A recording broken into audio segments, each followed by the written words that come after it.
Austin's move, a leapfrog move. Oh boy. There's like a frog splash is the name of one of the moves, but I don't know if Stone Cold does it. Frog splash? Yeah, isn't that what it's called, Sean? Yeah, five-star splash or a frog splash. 5-star splash. Perrin is invisible on stream. Ooh. Oh, Ghost. yeah. Because we have that 5th spot. Hold on just a sec. Let me look at Leapfrog oh, you're body right. guillotine. Hi, welcome to Castle Run, That's everybody. Steve I'm going to go around in a circle and ask, if you were a wrestler, what would be your character's finishing move?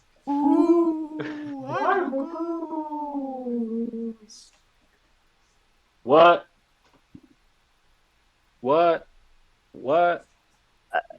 Chicken I butt. feel like Nyx's would definitely be moonsault. Yeah, definitely a moonsault, for sure. But you have to Perrin- explain that one to me. Perrin's would Okay. be Socko. It's just the name of a move, Perrin but like would be because Socko. Nyx's We're- whole thing we're is good like now. moonlight. Uh, Nighttime. I think Sean already did it, but welcome everyone to Castle Run, our weekly live 5e actual play. I am your DM, Elijah Goodall, pronouns they, them, and we're going to go around just real quick in alphabetical order, and everyone is going to introduce themselves and just give us a real quick little blurb about the character that they're playing before we get into today's session. Cool. Hey, my name is Sean, pronouns he, him, and I play Atticus Phoenix. They are a human fighter. A little bit about them. They're from one of the most ancient families in the land of Numira. And they're a bit of a hedge knight in a sense. They travel and do good around the world and try and live best by the Knight's Creed. And they have a beautiful squire that's a frog humanoid named Bert, and he's a sweetheart. All right, Fauna. I was looking at my notes. To remember my name. No, just kidding. My name is Aaliyah, and I play Fauna, and both our pronouns are she, her, and Fauna is a witch, and she grew up in a coven that sort of adopted her after Perrin couldn't take care of her anymore, after he adopted her from who knows who her real parents are. We still don't really know that.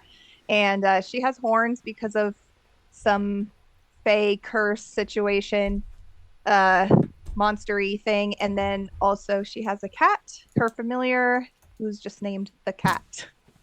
And yeah, I think that's it. She's having a great time. Nyx. I'm June. I play Nyx Lün. Both our pronouns are she, they. Nyx is a shadow elf sorcerer rogue. They are the very, very, very old prime of the Court of Night. Mostly lost to time.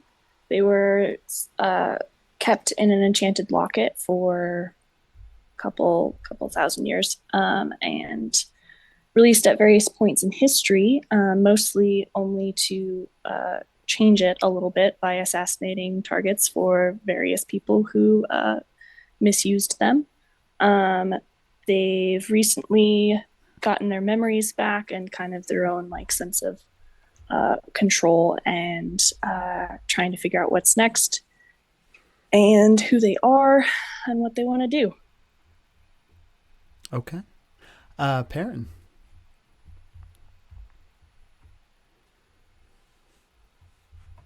Perrin is the ranger and bard of the group. Oh my god, is that him? Is he? Oh my god!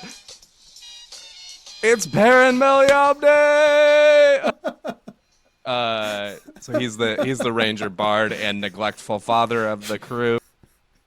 He is he's from so dumb. It's not even funny. Oh, that's what made it pretty funny. That's what... he's an exile from the Fey realm where he was raised to do something which he doesn't want to, and he has a habit of adopting and abandoning and generally doing a terrible job taking care of the people around him. But boy, does he care to try again and again and continue to ruin lives on his way. Time is a flat circle. That brings us lastly to Vox. I have to live with that. If you're, I heard it before it was coming. I'm cute. My pronouns are she, her, and I play Vox, a half elf, very young half elf, actually, rogue, who is kind of getting used to not being a total piece of shit to everyone that she hangs out with and being a little bit more trusting of her traveling companions right now. Still a little on the fence sometimes, but definitely becoming a slightly better person, hopefully, maybe. A couple solid W's, like what, 6 sessions ago, 7 sessions ago now helped. God, it might actually be even more than that. But that brings us to where the group is at today. When we left off last, the last time the group was together, you were all settling down in Imago, and Vox and Perrin handily helped solve the murder of Ellis the Hill Giant fairly quickly. Caused a little bit of a stir in town, but I think finding the killers quickly as you did and reporting that to the constable, Winona Jubilee, also known as Winnie, helped keep things settled, or so you thought, because after the, I guess we could call it all of your dream, but mostly Bert's dream last session of the frog picnic, waking up from that, we left it on the note of the group realizing Nyx was missing from their room. Only thing left behind was a holy symbol carved into the headboard of the bed and Nyx's 2 daggers, Wax and Wane, crossed and left on the bed. And interrupted in the middle of your conversation, Atticus and Vox, about what the right thing to do in this situation was. You heard the peal of church bells from outside. And that is right where we're going to pick up today's session. Oh shit, Vox. Yeah, we should grab everyone and Leave this weird town before we go to that crazy church. We're not going to that crazy church, right? Hey, are you guys down the hall? You guys hear that sound? The Yeah. church bells, yeah. Cletus, what's happening? What did you get a peek at what's going on? Atticus, it doesn't look great. There's a whole crowd out there gathered round, people pouring into the chapel. Seems like maybe the bells are summoning everyone. They've liquefied the townspeople? I'm not, did I say They're pouring them into the building. poor? Yeah. Well, My God. No, they're not melted down. It's a figure of speech, I guess, like I don't know. It's something. Is that not some? Sorry, it's hard to hear Is that you not over the something bells. they say? Right. Yeah. You gotta the bells. speak up. I can't hear you. The cat is going to kind of look up to you, Fauna. Do you want me to go check things out? Go on I can ahead probably and sneak. Okay, scout it out. Just, be safe and don't let anyone see you. done. We gotta go check it out. Vox. Have to? I Regardless, almost got killed in this town like less than 8 hours ago, and now you want me to just go barreling into a psychotic church cult? well, I didn't necessarily say barrel in there. Old Atticus has a idea up his sleeve. Just follow my lead, all right? Do you Cletus trust is gonna, me? Do you trust me, Vox? I mean, you more than anyone else here, but that I still just... No offense, Fauna, I don't know. You know what? I'll take it. I accept it. Fair. Just follow me, and I'll digress as we go. And All right, what Atticus are we is doing? gonna. The two-timing priest, Hot Hands McGee. Huh? I love what you're thinking. I'm thinking rightfully scorned, the rightfully scorned citizen. What? You'll see. Just What? trust me. Not Gonna a- put Bert's put a just- hand Bert's rubbing his hands hand together. on Oh, parent's shoulder. boy. Just trust me. We're going the rightfully scorned citizen. And Atticus is gonna start making his way downstairs. And Great. You Yep. start heading out. At this point, the inn is pretty empty. There's not really a lot of people hanging around in the tavern. You do see that the barkeep is still, Gus is still behind the bar downstairs, and just kind of gives you a nod as you head out. Last chance to buy this backpack rights. He just kind of shakes his head a little bit and gives a small smile and keeps cleaning glasses. On the way down the stairs to the room, Cleese is going to look over at you, Vox. Hey, I didn't let you die last time, so, I got you back this time.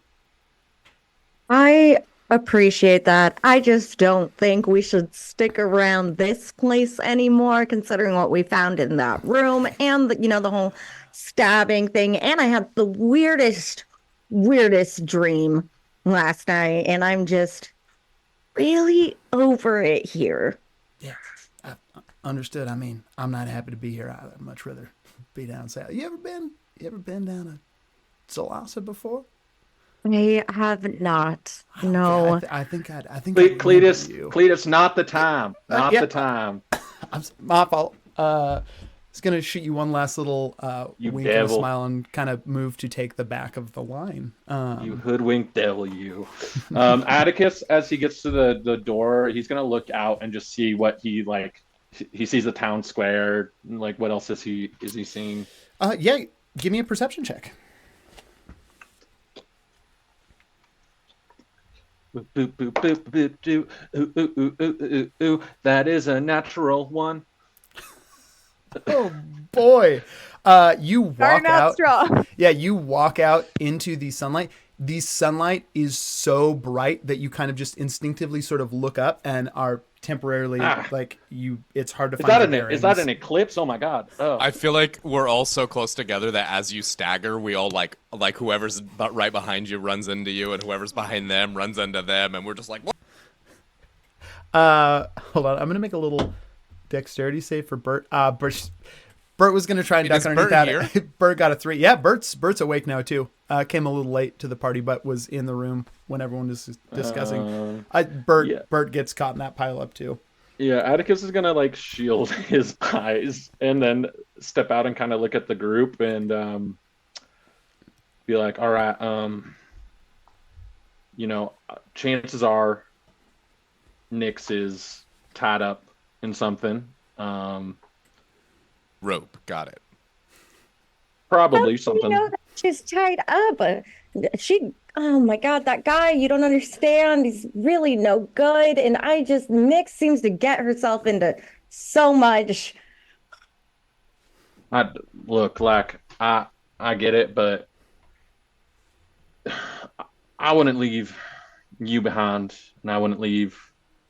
He kind of looks at everyone and goes, "I wouldn't leave any of you behind." And oh, my face hurts. I forgot you slapped me 10 minutes ago. Also, you for sure have left me behind before, so that's. When have I left you behind? Having You this lit me on discussion- fire, button. Close the door behind you. Oh yeah, That is. I didn't know long you back memory. then. I didn't really know you back then. It's not a long walk to the chapel down this main road. As you get close, there's a large enough crowd in here that it is going to be a little bit difficult to get through the chapel doors. Imago's a town of about, 1,000 to maybe 1,200 people. This chapel's built to hold about a couple hundred people comfortably. If people were packed in here, but it would be hard to move through a packed chapel.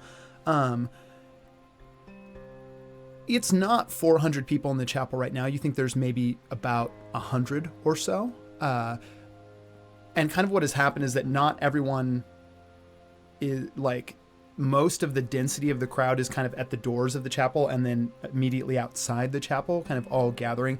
It's sort of the vibe that something that a lot of people want to watch, but not a lot of people want to necessarily be in the same space as.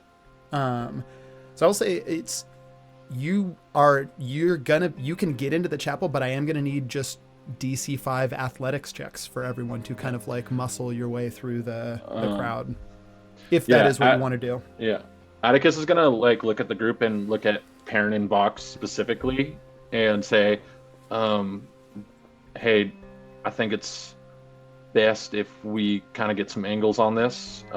We don't know what we're walking into. Do you all see any vantage points or anything like that you can get up to and get a view inside? Or Let me check with the cat. I sent him on ahead. Yeah. If you want to make a little perception check for the cat. Fauna, I want you next to me and Cletus. I don't want anything going sideways. Perrin's not even gonna wait to explain. He just sidles off to the side. So he's gonna look for a spot as he goes. Yeah. 14. Okay. The cat's gonna report back. Yeah, it looks. It's not great. I don't know. I don't love counting. There's a lot of people in here. There's some people dressed up in kind of the same clothes as that priest guy. They all look pretty mean. Can you see Nyx anywhere? Yeah. They're tied up to the altar. Nyx, you are currently Tied up unable to access your magic and tied up to the altar in the middle of the chapel. First, for my athletics, I got a 15. And then, is there a high area that Vox can get to? I rolled a 21 on stealth. 21 on stealth. That is very good. Give me a little perception check to find a high area, or we could call this an investigation check too. You're looking for something specific. I could also. I was going to ask the cat if I saw any vantage. Oh yeah, you got a high points. enough. You got a high enough check. It's 23 for my investigation too. So cool. Yeah, okay, great. Then the cat's gonna be like, yeah, I came in through the Vox. You're already gone. You see that there is a way to scale. There's no ladders or anything. It is a very high ceilinged chapel. Large glass panel windows going up the side. There's no ladders or any kind of stairs on the outside to access higher areas, but the way that this building is built, it is not going to be difficult for you. On a pretty low acrobatics check, you'd be able to like scale the outside of this building and get onto the roof if you want to. I think on that investigation check too, like on the roof, there's in the very back where the bell tower is, you would guess on that investigation check that if you can get to that bell tower, there's probably stairs descending into the back of the chapel, maybe a back room of some sort. There's also a large kind of second steeple in front of the bell tower that just has an enormous glass domed window that kind of points at an angle looking down into the chapel.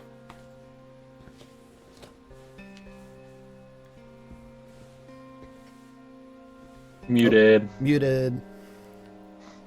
God dang it. There we go. I'm going to take the high area from the window where I can see down into the chapel. Cool. And I'm going to already get comfortable with bow ready. Great. Just give me a little acrobatics check, DC 10 to scale that with no problem. 26. Yeah, you are up there in a flash. You're in position. Perrin, do you want to tell me what point you're taking now? Perrin has immediately sidled off from the group and is passing through the crowd. I got a 16 athletics. He's like Cool. grabbing hats and scarves off of people's shoulders, and I'm casting disguise self, and I'm attempting. He's going, he's like picking up hats and exchanging hats with people, just kind of like passing Cool. through the crowd. Give me just a I'm general, looking for- just one a general sleight of hand check to just see if there's any kind of a disturbance caused by you swapping out 17. items with. Great, you're good to go. Yeah. So as I go through, I'm looking for like clergy or officials, and I'm just gonna make a judgment call to aim like below. I'm looking for like 5 or 6 people in the same outfit, and I want to go in looking as close to them as I can. Give me a perception check. 14. Cool. On a 14, like I said, there's maybe about 100 townspeople or so in here, maybe a few less. Most of that crowd is all kind of at the entrance to the so packed in that first half of the chapel. The second half is mostly empty, save for a few, what you would guess maybe of the more pious members of the village, like politely having a seat, eyes affixed towards the front of the chapel. You are going to see what the cat described, and what you also, Vox, would be seeing is Nyx, like tied, head hanging. I think on the 14 you can't tell whether Nyx is conscious or not currently, but tied to that altar. Father Emil standing below. On that 14, you are also going to get, there are a dozen what look to be clergy members. On the 14, you are going to also notice that all these clergy members, they've got typical priest specimens, nothing as fancy as Father Emil, and his isn't terribly fancy either. It's a small town, and he fits the part of, the top cleric of a little village of about 1,000 or so. All these clergy members look like tough customers. They're all fairly built. You notice some have very visible scars on their face. They're all, they would fit right in with a group of mercenaries just as well as they would the clergy members that they are dressed as. That is probably the largest group in here you see of like similar costumes, but again, there's no one seated kind of wearing those, but if you want to try and, you're using disguise self. Yeah, I think he's gonna like maybe take one pause and make a few adjustments. He's untucking, he's retucking, and somehow his shoddy looking ranger gear, the colors have kind of shifted, and so he's looking as kind of just an aggregate feel of that group, and he's gonna walk up and kind of line himself next to or behind the last one in line. Cool. Holding anything? None of them are holding anything. Okay. So yeah, he's I'll just gonna stand keep his gear stowed for now. Cool. You walk up there. Go ahead and give me a performance check. So much for a disguise self roll. Performance 17 plus half my proficiency, 18. Okay. You walk up there. No, including Father Emil, don't really pay you any. The man that you walk up closest to, kind of built pretty heavy, not certainly nowhere near as big as Atticus, but taller than you, pretty broad. Has a dominant scar that just kind of cuts down his forehead and across the nose. Long black hair, kind of pleated into a single braid, just kind of looks and gives you a little nod as you walk up and take your place next to him. Atticus, Fauna, what are you doing? Yeah. Anna's gonna reach up and tug Atticus's sleeve and be like, "Was that part of the plan?" Atticus had said that he had a plan. I mean, shoot, probably better than mine. Atticus is gonna look at Cletus and be like, "This is like a three pig situation, and that father's the wolf. If you're catching what I'm putting down." Yeah. Well, guess we better brick him up. Yeah. Yeah, and Atticus is gonna be like, well, I guess it's time to make a ruckus, and Atticus is gonna start pushing his. And before he does that, he's gonna look like protect Fauna at all costs if things go sour. Understood. Bert's gonna nod too. Yeah, and on athletics, that is a 21. Okay, cool. You're through the crowd to the front pretty easily in a 21. Before anything else takes place too, just to know, Nyx, go ahead and you're going to give me not a constitution save, but just a constitution check.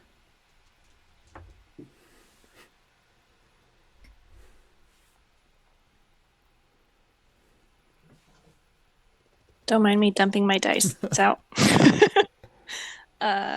Constitution. So just flat D20. Yeah, plus your mod. Yeah. Oh, which is 0. Okay. 19. On a 19, you've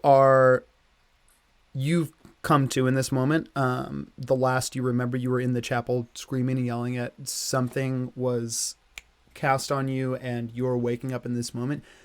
On a 19, you're waking up with all your faculties available to you. I'm going to say same, like, even though it was in the state of being unconscious, it is a long rest. So you do have full hit points and all your spell slots. However, in this moment on that 19, you can immediately tell you feel completely cut off from access to your magic. And in this moment, as you're kind of coming to, hood still over your head, I think you catch the glint. Father, you're tied about 5 feet off the ground, like lashed up to the altar behind Father Emil. He's standing, directly beneath you at the foot of the altar, in his hand still holding that shard of the Lunestone. Go ahead and give me a perception check real quick too. Yeah, Nyx wakes up and just instantly starts screaming every single insult they can think of. That is a 17. Okay. On a 17, you go to start screaming and you just see, like, without even looking at you, just see a small, Father Emil makes a small gesture. Everything goes that, like, you are unable to make sound up there. But as you look down on that 17, I think you can catch the Lunestone. You see that, you kept the more sizable shard from the thing when it was shattered. It is cloudy and marred, and it almost looks as if you can't tell what the material was to do it, but it looks like somebody has traced some kind of a sigil on the stone itself. Like replacing the shard? Not replacing the shard, but rather over the face of the shard. Okay. Like it's on the surface of it.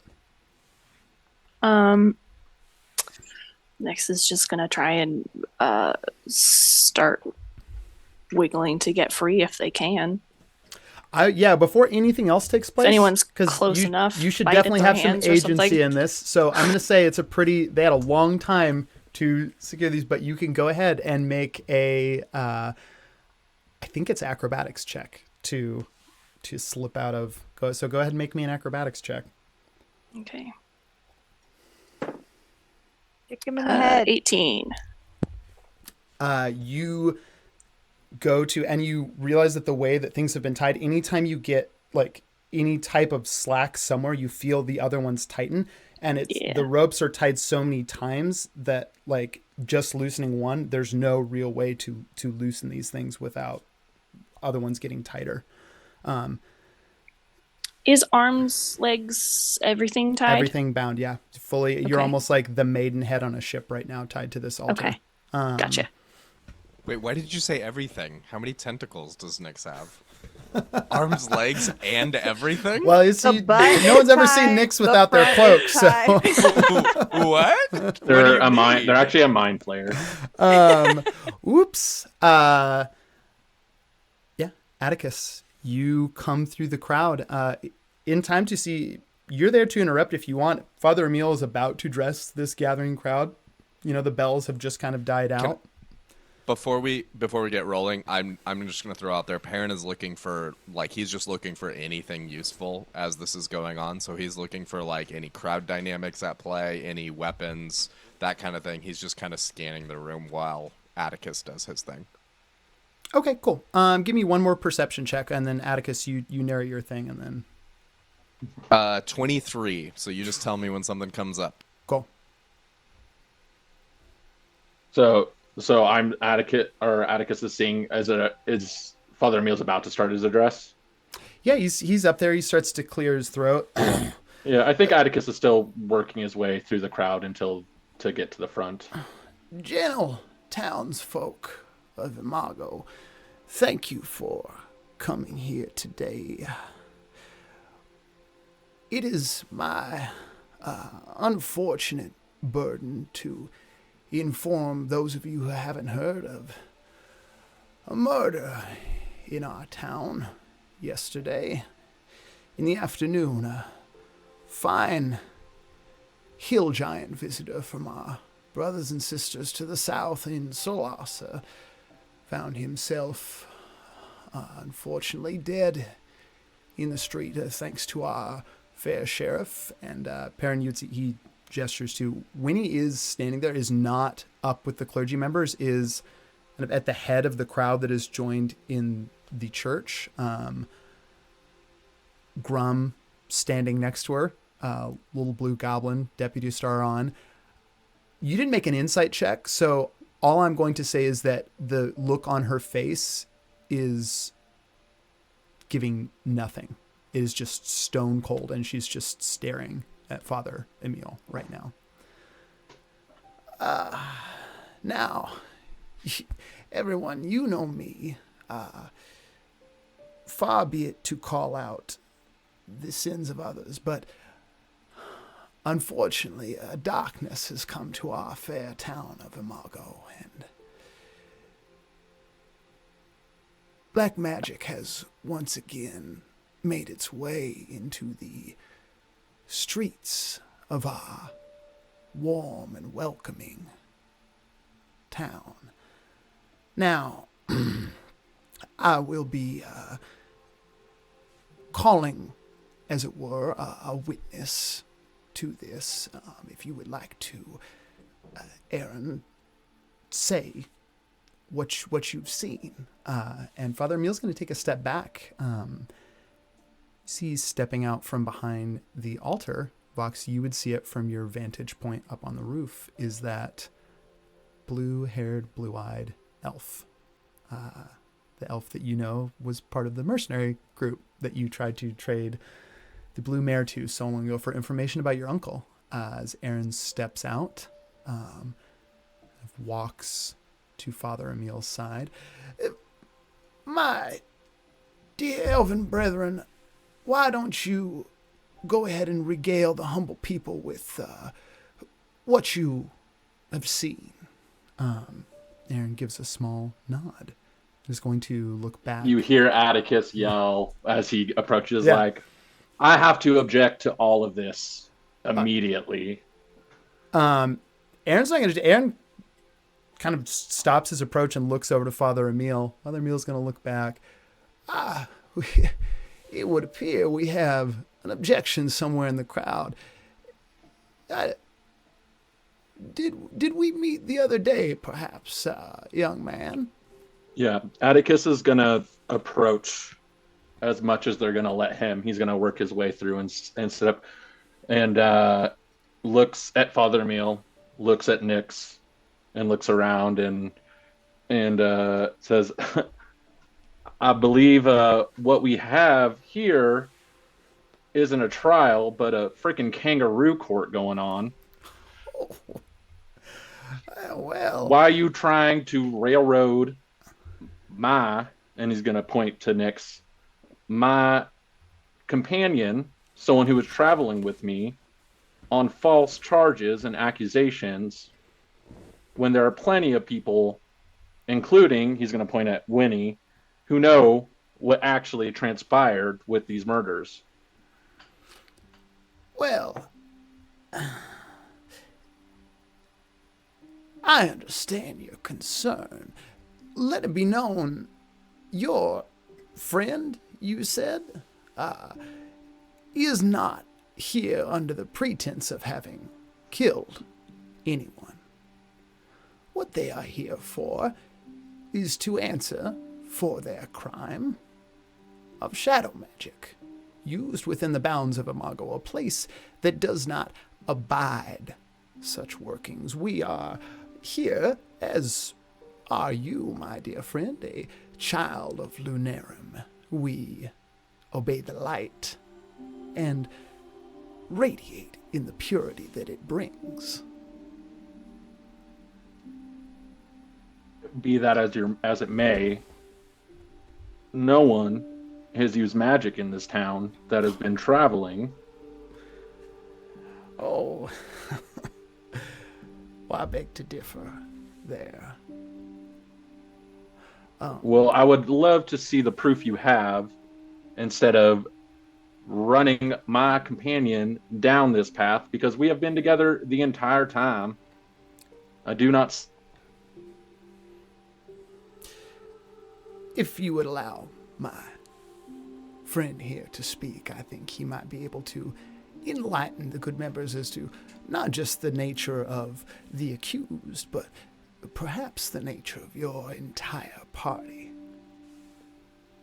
I think we lost Sean. Oh, shoot, we did. Sean's been frozen for a bit. We did. We'll give him a second to Cue the recover. Jeopardy theme song. He Or actually, no, John Cena. me and said that his internet crashed, so I think he's resetting. Oh, shoot. Gotcha. Okay. While that's happening, can I ask, Fauna? Can Fauna see inside from? Can me and Cletus see inside from where we are right now? Like, can we see what's happening? Yeah, if you want to give me those, I think that you know, as we're long still as like outside, right? We haven't come inside you yet. can, So I just if you wanted want to, see. you can push through and follow Atticus like through the crowd. You just have to do an athletics check of 5. Okay, yeah, I'll do that.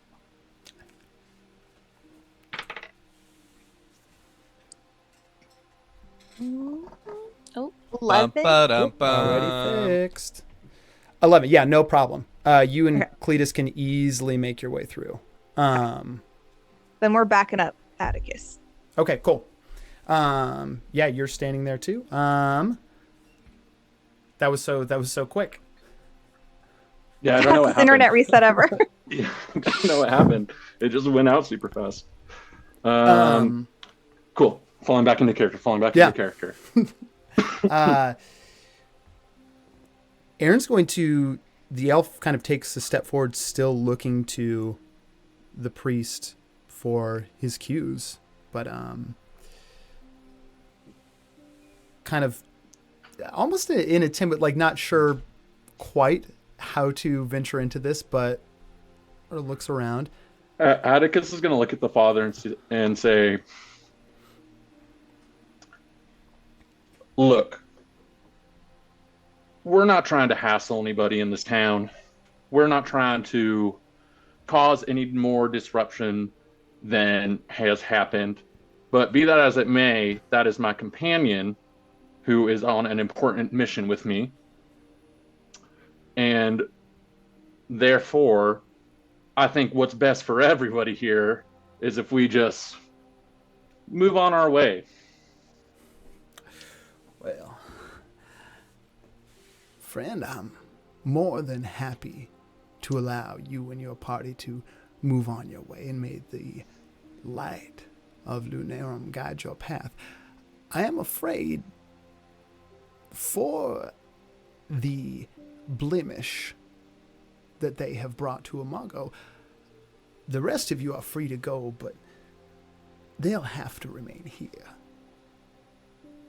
And perhaps if the light can purify them to a satisfying degree, they can join you at a later date.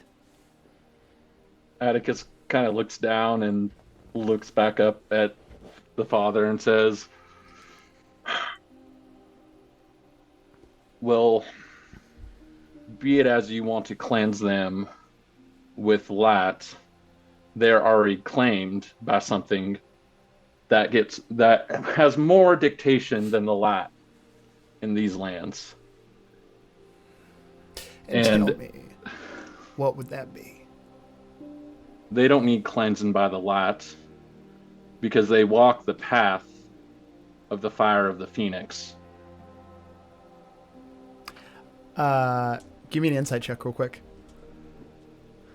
Can Vox hear all this from her spot on the window? That is you give me a perception 19. check too. On a 19 insight, you see Father Emil definitely recognizes the name Phoenix. There's a little bit of a he's not quite oh shit, but you have moved up a couple notches in his maybe I should be concerned right now. Yeah, Atticus is, while he's saying this, he's gonna keep trying to inch just closer and closer to kind of take up more room. Yeah, you can get up to about 20 feet away from the altar. Mm-hmm. At this point, the two clergy members that are kind of standing in front of Father, the altar is a few steps up here, and they are down in front of these steps. The two in the center kind of step to, they're not actively pushing you, but they are barring you. If you wanted to go forward, you would have to check past them. He kind of looks at them and smiles at them and goes like, don't worry, I'm not here to talk to y'all. And he's going to turn around and he's like addressing everybody in this church. He's like, allow me to introduce myself if we haven't properly been acquainted, but my name is Atticus Phoenix from the House of Phoenix, rightful rulers, I might add, of the South Green. And this person is on a valuable mission for the house of this land. Are you going to just allow this mockery? Perrin is going to try to throw his voice and go, go. Yeah, so I also rolled a dirty 20, and I would like to do something while Atticus is saying that, considering that I do hear. I want to very stealthily pull out one of my daggers and catch the reflection of the sun off of it to just cast down a light on Atticus to kind of show that the light has chosen him too. I love that. Okay, here's what we're gonna do. That's so good, Q. That's really, really good. So that's gonna result in a couple things. Number one, Vox, you're going to get a point of busted inspiration for that. So a roll that you can choose to go 50-50 and either critically fail or critically succeed. And again, we've talked about those busted inspiration rolls. You can't use them on attack rolls, but you can use them on anything else. Saves, checks. The other thing that's going to do, you can't get double advantage. Atticus, you're already going to get advantage on this persuasion check because of Perrin's help. I'm going to lower the DC quite a bit from what it was. It was pretty high to fully sway the crowd. You're coming in as a complete stranger and trying to sway people. There's a fair amount of believers in Imago and Lunarum and Father Emil. And those who don't believe have settled because it's made their town safer. There have been some miracles worked. So go ahead and give me that persuasion check with advantage. Okay. That is going to be a 19. It's not just Perrin throwing his voice. There is a ripple of dissension that goes through the crowd. You hear some talking. Bert's kind of in the back. That's my Atticus. You tell him, Dad. I mean, shit. I think with that 19, you are going to see. You're gonna see Winona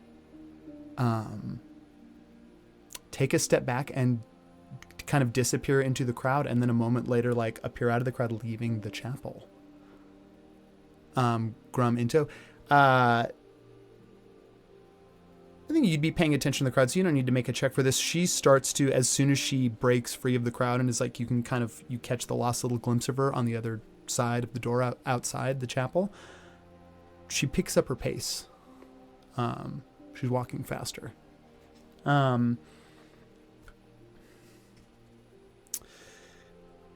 As this murmur goes through the crowd, Father Emil's going to step forward. On that night, I'm going to let the 19 insight ride. He is more than a little concerned now. You sense a little bit of like anxiety and franticness in the way that he goes through. You also see something else.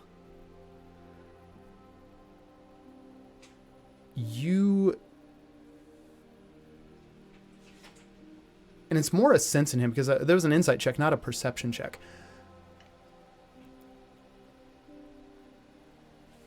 So you feel it rather than see it. Something inside Father Emil is stretching.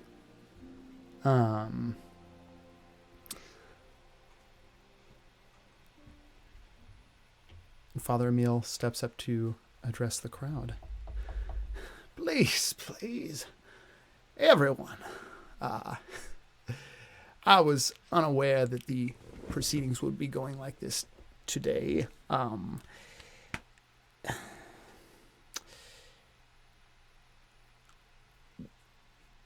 Friend, I understand your objections, but either you will allow us to continue with this trial in the way that Imago does, or I will have to have you escorted out. Atticus is going to look at Father Emil. I'm just making objections based on what I know. I mean, when we came to the city, there was nothing to state anything about magic on these premises. There was no warning. What do you mean about persecuting someone with one religion when there are many other gods in these lands? You're making people choose to follow one certain god? All right. I think we've heard quite enough. Several of the clergy members, yeah. I'm just playing back like, I think the people differ. I think the people of this crowd differ. You hear, while no one in the crowd moves to like rise up at all, you do hear some murmurs of consent from members of the crowd. It doesn't affect it, as several more of the clergy step forward. The two that were directly in front of you each goes to a side of you to take your arm and escort you out. Perrin is going to try to sneak in front of that crew, and he's going to whisper something to Amos, and she's going to stay behind. But cool. He's going to try to join that crew, and then I will reveal what Amos is doing. Okay, so you want to step in front of one of the people going to take Atticus's arm, or do you just want to walk out with him? He's joining the group. Okay, cool. Atticus, are you gonna make opposed athletics? Yeah, Atticus is gonna make an opposed athletics. Okay. And while he's doing this, he's gonna yell, "Assaulting a noble! Wow, now this is a real crime against Namira." Ooh, that's a 25. Even on the I will say so. Even on the 25, actually, wait, they're athletics. When he says, "This is perfect," I didn't have to wait long at all. When he says "noble," that way, that indignation, Amos is gonna cast the prepared spell, which is bonfire, which is going to create a bonfire. How close are Nyx and the father together? I'm going to say, Nyx is tied about 5 feet above. So that's a 10 feet difference in between the height and then the forward distance. There's going to be a 5-foot bonfire that erupts directly on top of Nyx because Perrin is attempting to burn the ropes away. Got it. Okay. You need to throw a dexterity saving throw. And burn With- a lot of Nyx. I But think- I automatically fail it sometimes? You automatically fail the dex save because you're 1d8 tied fire up. damage. Okay. But yeah, Do you roll Perrin that? Perrin will roll the d8 fire damage. Here's what I will say to go through the ropes. Ropes don't need a One. lot of.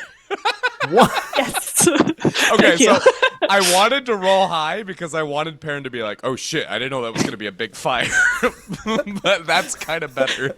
Just get a little singed. It's not as funny. A It's much 5-foot better for wide yeah. bonfire It's ignites just like a on little top puff. of Nyx.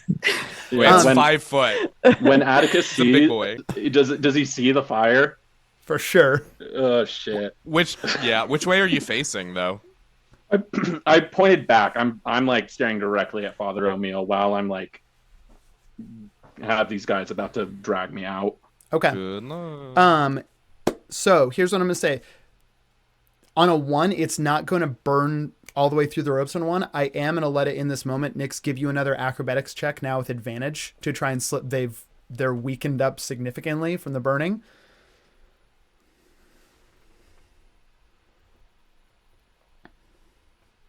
Yeah, that's just a 9. On a 9, you go to struggle and you're still not able to slip out. You can feel them actively They're weakening extremely up. distracted by the fact that there is a fire actively burning Yeah. on their backs. They're not really focused on Do the you dexterity of what see their hands the are doing. fire? So much Do you is just see like the fire frantic of the wiggling. Phoenix? Perrin, one of the Perrin You murmurs, have made "Phoenix the fire." Phoenix House mad. Expired. One of the men that had taken one of the clergy members that had taken your arm, Atticus, turns to look in the fire and just falls down to his knees, like fully, and just like mouth agape, staring at the altar. The other one who got a natural 20 on their athletics check is going to, like, they see in that moment, the other one releases your arm. They spin you around and in like a half Nelson, like grab on your and like put like behind your, and they spin you around. So you are now, both of you are facing the altar because he's also spun around, but has you currently grappled. Okay. Can Perrin step close and take that other arm from that guy to help him? Like Perrin's like, "Oh yeah, got it," and Sure. takes. Yep. You so go he, to like, do that, and he kind of like steps and allows you to take that other arm, loosening his hold. So I guess Atticus, we'll say you're not grappled anymore. I don't think Atticus recognizes Perrin either, because Perrin put his disguise on after that fact. I'm just gonna go with it. He's grappled and grappled. He's gonna look at the father and say, "You are assaulting a noble. You are assaulting my personal feelings right now, Mister. I demand this person who is on royal duty from the House of Phoenix be released immediately." As you're saying this, Father Emil's not listening to you at all. He has turned around and sees the fire burning and is just, you see him kind of like taken aback and shaking a little bit, looking around. Blasphemy.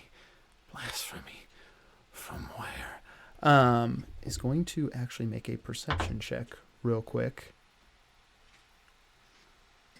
That's pretty good. Perrin, his eyes fall to you. I believe that gesture, even though it's a cantrip, has verbal and somatic components.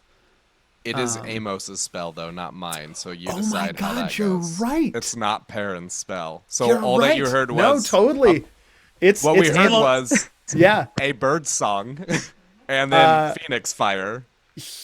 It's a high perception check. I'm going to Your make a bell roll an tolling. Arcana check too to know that this adorable little yellow bird is casting a spell. That's not a high enough Arcana. He's just looking around, absolutely flummoxed as to like what is happening, and is actively frightened. I do declare you are angering gods older than yours, boy.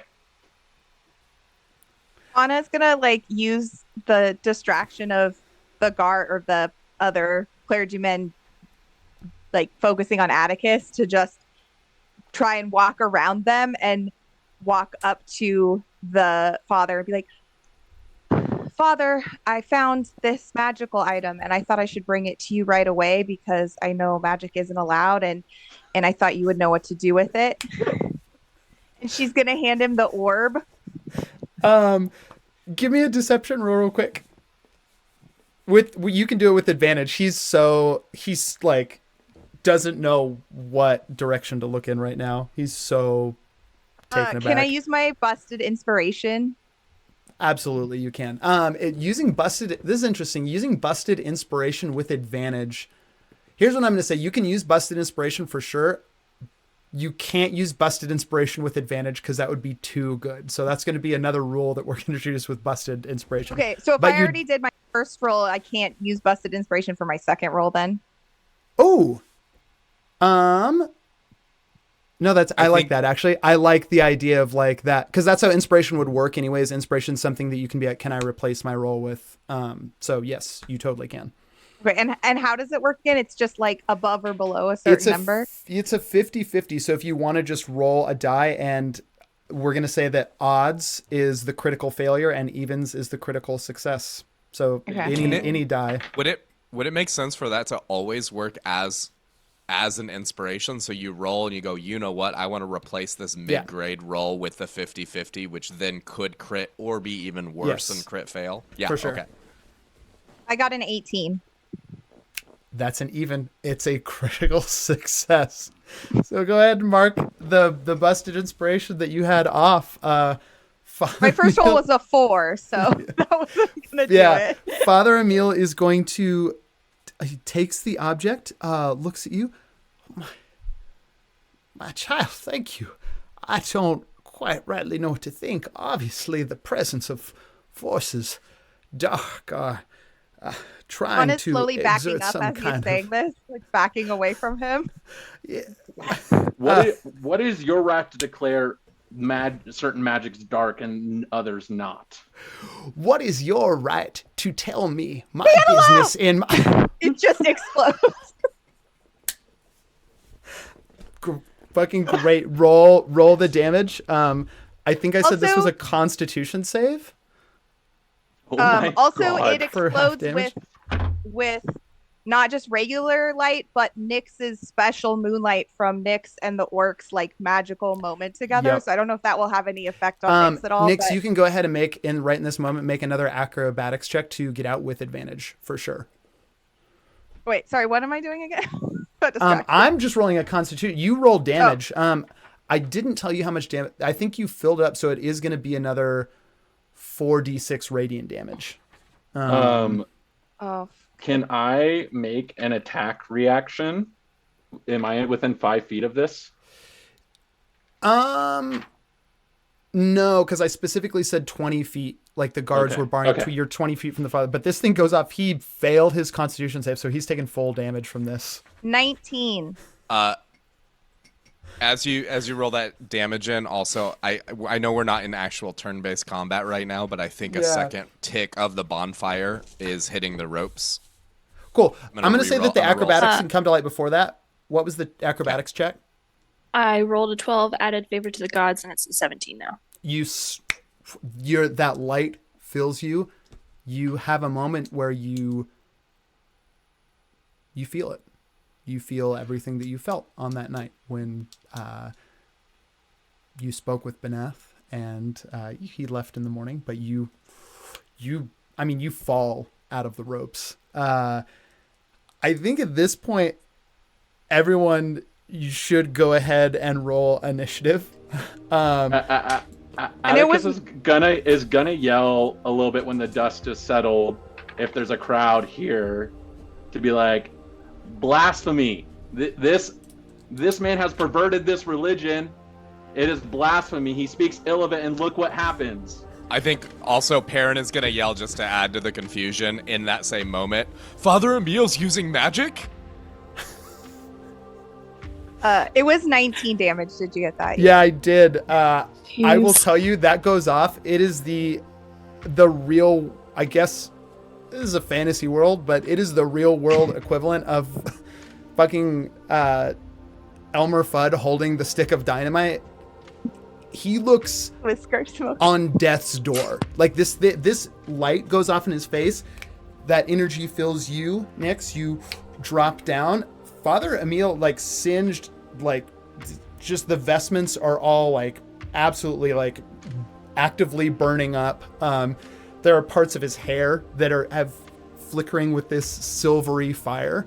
And he's just, like, has dropped the orb and is just, like, face and is just screaming. Fox is gonna yell from the window that the gods have damned him. Oh my god. This is good enough that I'm gonna let I think the first God, who was the first of you to take point on like flipping this all on Father Emil as far as because I'm gonna let them roll intimidation with advantage. It was definitely Atticus. Was it Yeah. was it, I think it was Atticus, yeah. The So direct Atticus, was Atticus, Yeah. and then all Yeah. the behind the murmurs was that first. yeah, Atticus, go ahead and roll intimidation with advantage. Anna's Wait, just gonna see where pick the orb back up while the- Father Beal is struggling. Locket is. That is a natural 20. Woo! Luck, it's dropped. Yeah, you can pick these. This is all way too good for you. You can snatch it right up next as you fall. It's Okay, right there. on the Nyx ground. drops out instantly, just dives along the floor for it, Cool. pockets What's it, everyone's and initiative then rolls? initiative 10. 19. 18. 23. 4. Okay. That was a Anna's nat busy 20 plus chasing 3. the by orb way. rolling across the floor. That's why she's. Oh my god. Okay, and then so Perrin, yours is 23. A nat 20 plus 3. Okay, and then Vox and Atticus. Atticus 19. Cool. Vox, 18. Okay, great. Oh, I'm sorry. That's actually 24. I forgot that I took that dex ability increase. Cool. Never updated my Let's site. get these arranged right.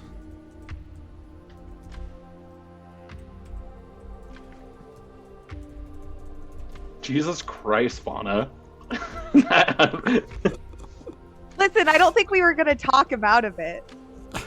No, you are. You definitely it was- persuaded the town. the picture of you just slowly backing away as he's trying to like slather you up with praise. I still love the fact that he was so distracted that this human with very obvious horns walked up in this town where magic is illegal, and he's like, Hey. yeah, that's fine. Hey, he's an awful person with awful views. He's not racist. Yeah, I mean, they might not be magic horns. They could just be, Decoration. creature with horns and creature with not horns. Yeah, I'm sure tieflings Getting exist it in on. this world. Wow, you guys are giving this guy a lot of credit. Lot of Kinda credit. weird, everyone. Kind of weird. A lot of excusing bad Listen, behavior. we just blew him up, so we could cut him a little slack. I was going Southern lawyer. I was going Lincoln lawyer on that one. It was great. And I was on board with that, but I was like, I don't think he's buying it. I say. I tell you what, I do declare. I went Phoenix right a little bit. I went objection. God, that is such a Southern lawyer is one of my favorite bad bits. role for him.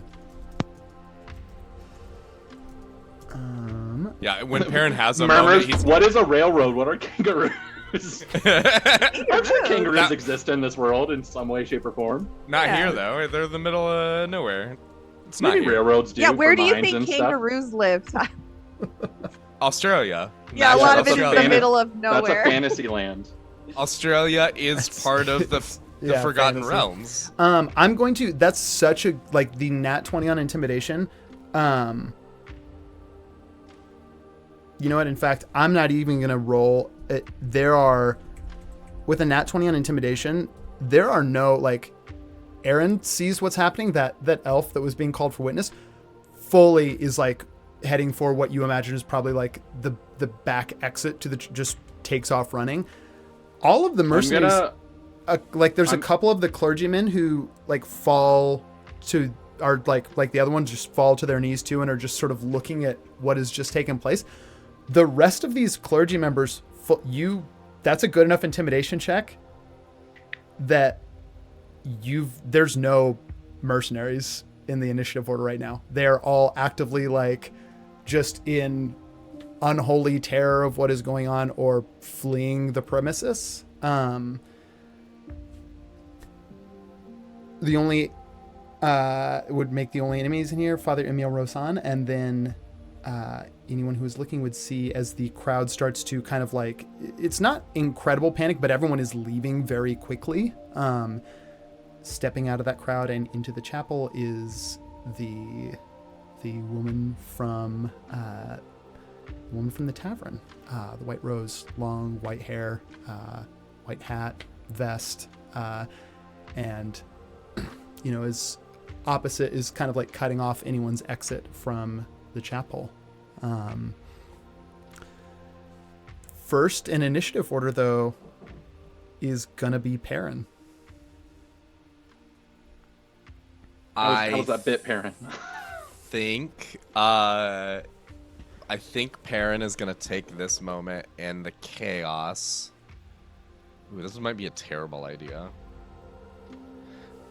In that moment of chaos and just kind of trusting his teammates, he is going to very quietly under the volume of the crowd, he's going to use his cantrip Fog Cloud, and that's going to lay down a 20-foot radius sphere of fog centered directly on Father Emil. Cool. And it is heavily obscured. Think Awesome. covers as far back as Nyx, should cover this whole row of clergy / guards, and I think Atticus. Yeah. Yep. That's fair. Do you have any bonus actions or movement that you're doing? As the fog cloud goes, he's going to assemble Ornament of Rites and light his sacred incense. Cool. The smoke of that incense as it lights joins the fog cloud surrounding And- most of the altar. And he's gonna lean into Atticus and be like, "Oh yeah, brother, nice bit." Atticus, it's your turn. Atticus is gonna unwield, take his sword out, and kind of look back and forth. And is communication in combat fine? I don't. Some people don't like it, but yeah. okay. I mean, if He's there was ever like extensive planning or something, I'd probably cut it. But okay. Atticus is gonna look back and look forward and be like, do I go front or hold the back? I think Perrin has at this point revealed that he is in disguise right there, so he's like, "I got your back. Yeah. Go Cool. forward. I got I think yours." Cletus is right there with you too. Cletus is going to also say to you, "I'll take up back with the elf." And Cletus is going to turn around and take point with you, Perrin. Cool. And Atticus it's is just gonna. the guy on your other arm then. Yeah. Atticus is gonna. No, move he's into- actively fled. Like there's 3 mercenaries still, or like clergymen still in here, but they're not. They're like weeping and crying, and everyone else is left. Atticus is just gonna move in towards Father Emil, and he's gonna go for a thrust to his chest. Cool. And- You can certainly, so you can move into the fog. You'll attack with disadvantage because he's heavily obscured right now. But you know where he is. I mean, you just saw him disappear in the fog because Perrin just cast it. Okay. Yeah, I'm gonna move in and go for it. While you're rolling that, so sorry to interrupt again. I don't know what that church is made out of or the stage or anything, but at this point that bonfire's been burning for close to its full minute duration. It ignites any flammable objects in its area that aren't being worn or carried. Okay. It won't, the rope gone. Yeah. It would, that's all it would have, but like the altar itself is carved out of a lot of the same like white, it's carved out of white stone. A lot of other things in here are like brick and whatnot, all Cool. white too. I just didn't want to retroactively bring that Yeah. back in if it didn't Totally. matter at the start. When you roll a crit on disadvantage, gosh. But it's gonna be.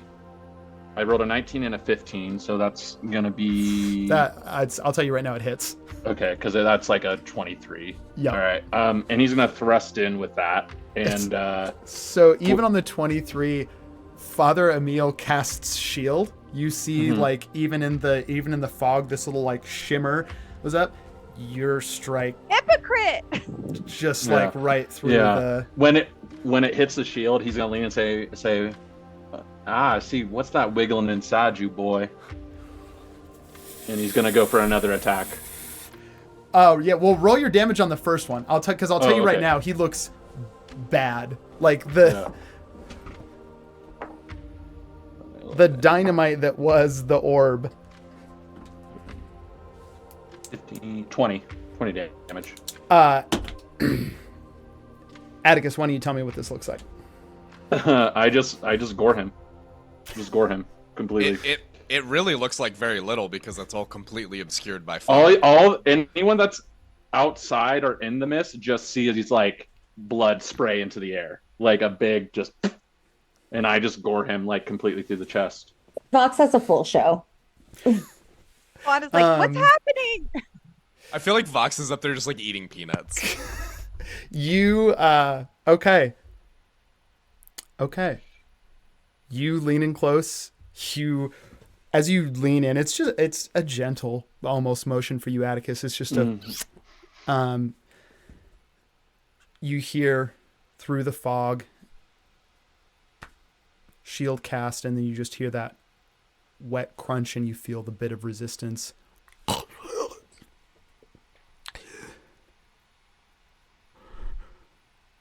See? What did you see in me? Something dark trying to get out. Uh-oh. Perrin, does wind disperse fog, or is it kind of more Yes. permanent? Okay.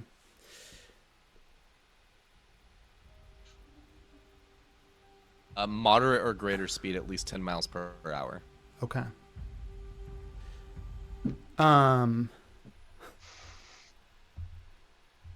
There's the one I want. You're all looking at this. I think just for flavor, because something is about to disperse it. As you make that strike in the cast of the shield, there's kind of just that little like in the area, and all of you see Father Emil like impaled on Atticus's blade. Looking at you, Atticus, confused. You realize he doesn't know what you're talking about. But now you don't just feel it, Atticus, you see it. And anyone else nearby would see also something in Father Emil. You hear a rib snap. The hole where you stabbed Atticus begins to open wider around the blade, and as it opens wider, the fog surrounding begins to suck in. You feel a pull as things begin to suck in. You hear more bones snapping.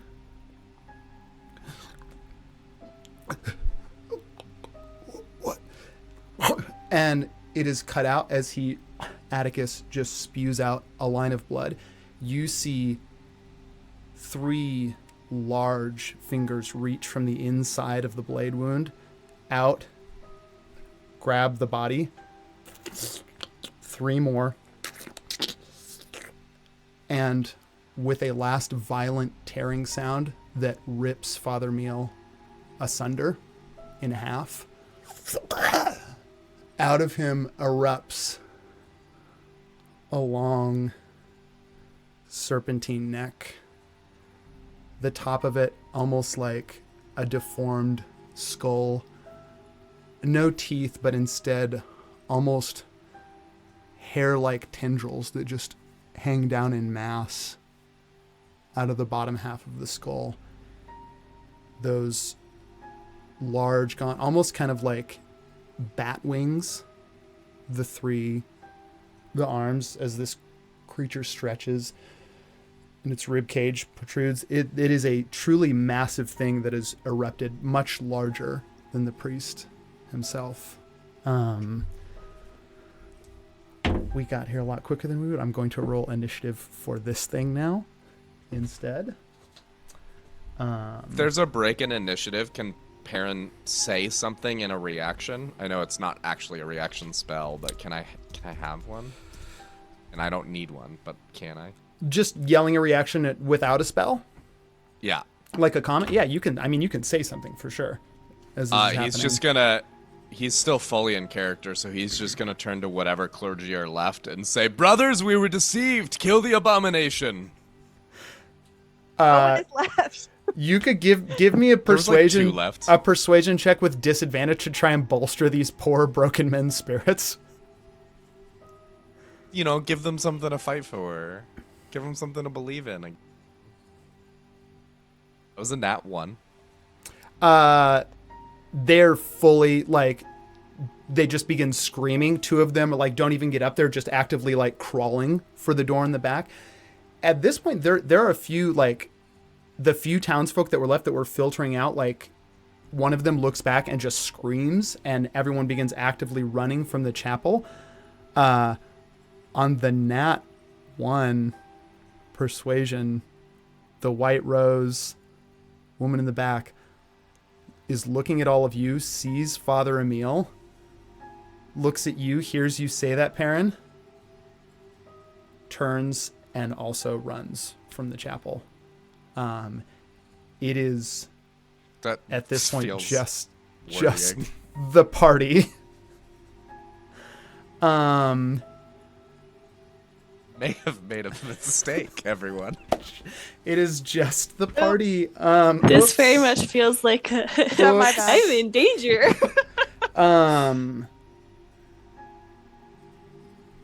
Let's see, Atticus, that was your turn last. You still, I'm gonna give you. You only took 1 attack.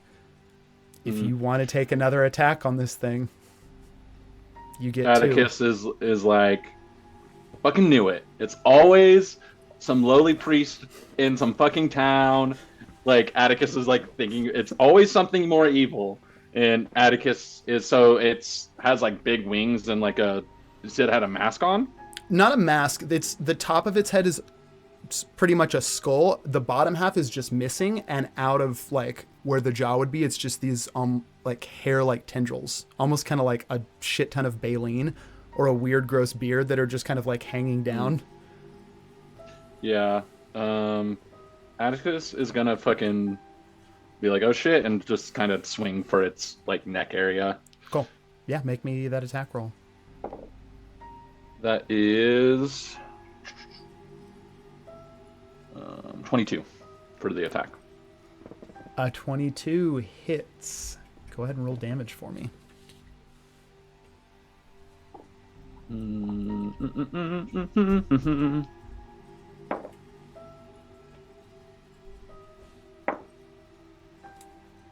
God damn, okay. 16, 21, 25. Ooh. Okay. 25. Let me do the math on this real quick. Because it will be important to keep track of all these. Okay, cool. You strike. As you strike, go ahead. You can either make a history check or an arcana check. Oh shit. This moment. Okay. Which one is better for me? History 17. Okay. On a 17 history check, 17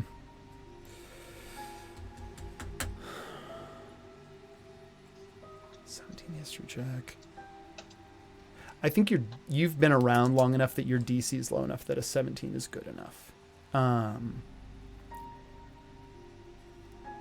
There's nothing specific here. This isn't like some talked about creature. It's the creature itself doesn't look familiar to you. The manner of its arrival, coming through Father Emil, almost as if he had become a portal of sorts for this thing. Atticus, you'd seen the religious symbols, I think, around too, and checked high enough to like have some idea of what they were.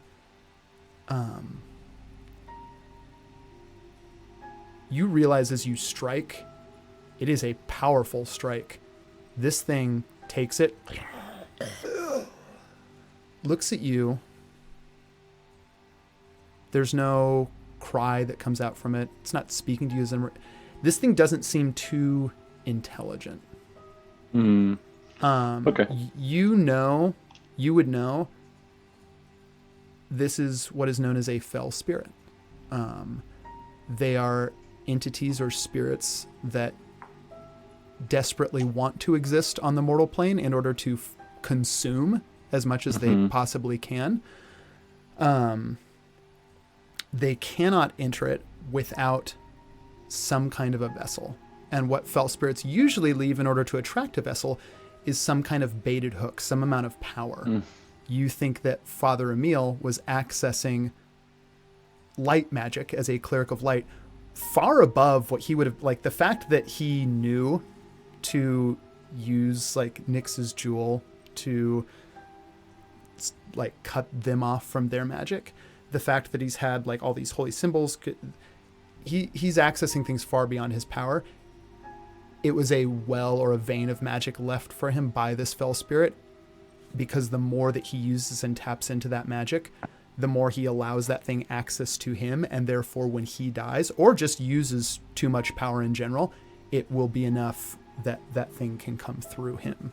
Okay. The last time that a fell spirit was in Namira was well over 1,000 years ago. And it was a pretty catastrophic event for the valley that it happened in, that ended in the founding of the Temple of the Quiet Fire in order to prevent things like this in the future.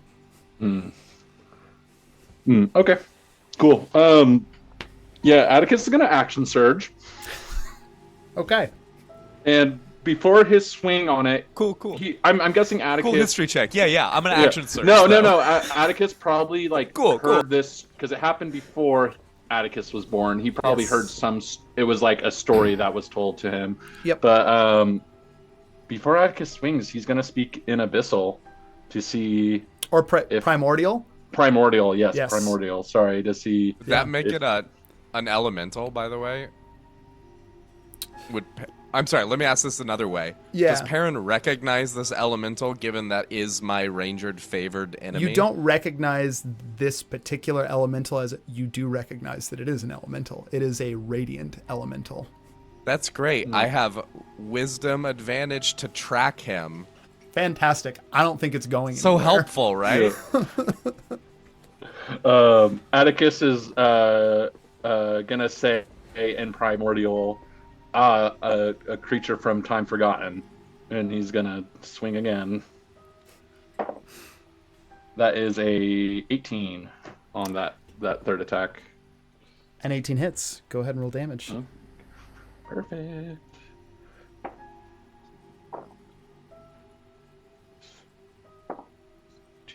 Uh, 19. That is going to be 23 on damage. Okay. He's going for one of its arms or arm wing thingies. Cool. You make that attack. You say the thing that you do, a creature from time forgotten, I believe was the wording. Mm-hmm.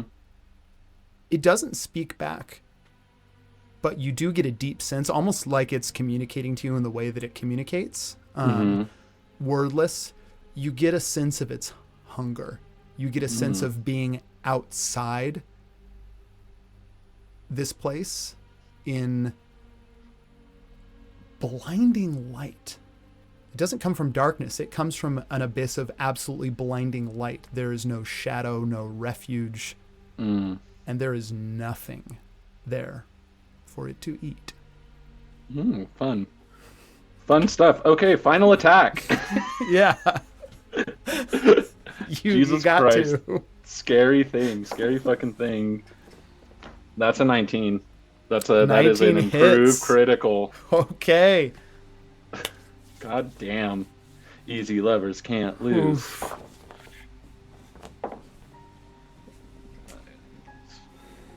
12.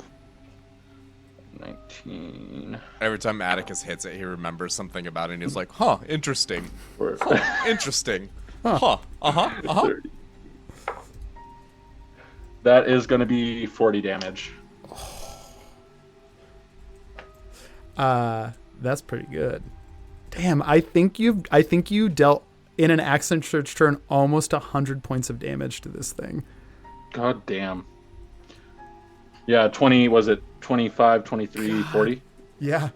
Yeah. Yeah. That's really good. Atticus, that is your turn. Do you have any bonus action or movement action that you're going to take? Shoot. I'll use the Burt maneuver while we're at it. Shit, your pants fall on the ground. Yeah. Yeah. I'm gonna Bert and I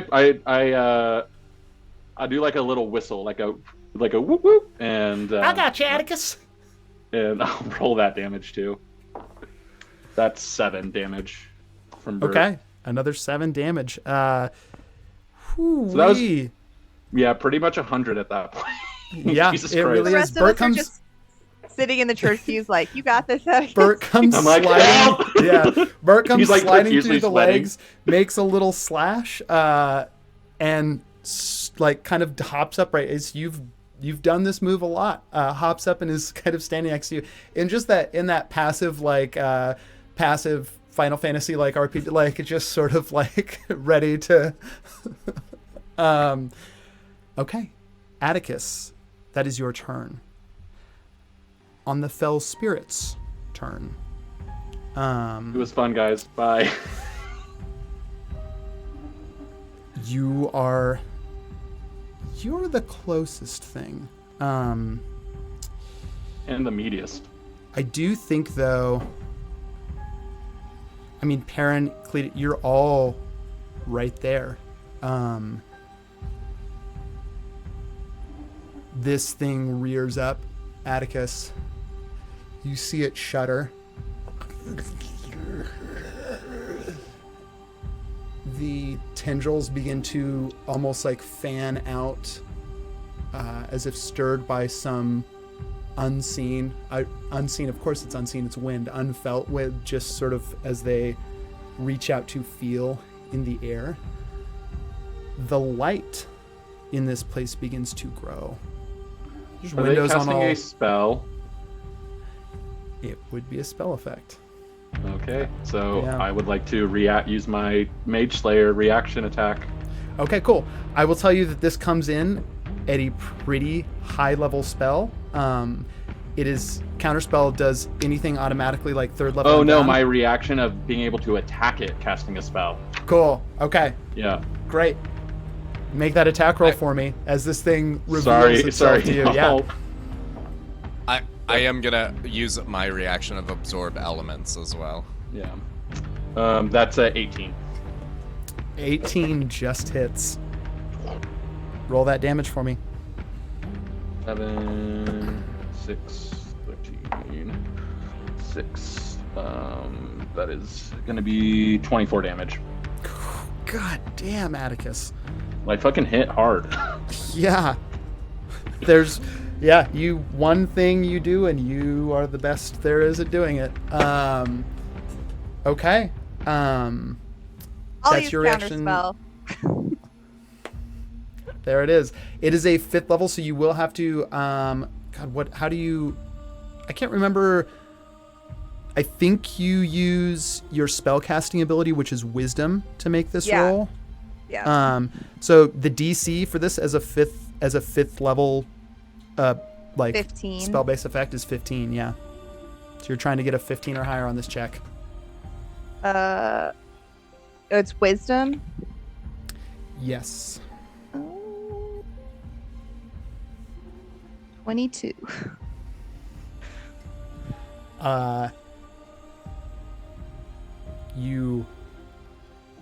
Ooh. Tell me what this looks like, because the light in here begins to grow. Like, everything is white in here. There's already a lot of light. It's already a very bright chapel, all the windows. As the light in here begins to intensify and grow, what do you do to suppress that? I think Fauna creates a ball of her own green light and expands it until it's like around the light that the creature's putting out, and then contracts it back Cool. Okay, to cool. crush the light back in on the creature. I love it. It shudders, and I think for the first time, just you kind of hear this unearthly little shriek as it just shudders underneath your light coming back at it. That is this thing's to that makes it Vox. It's you.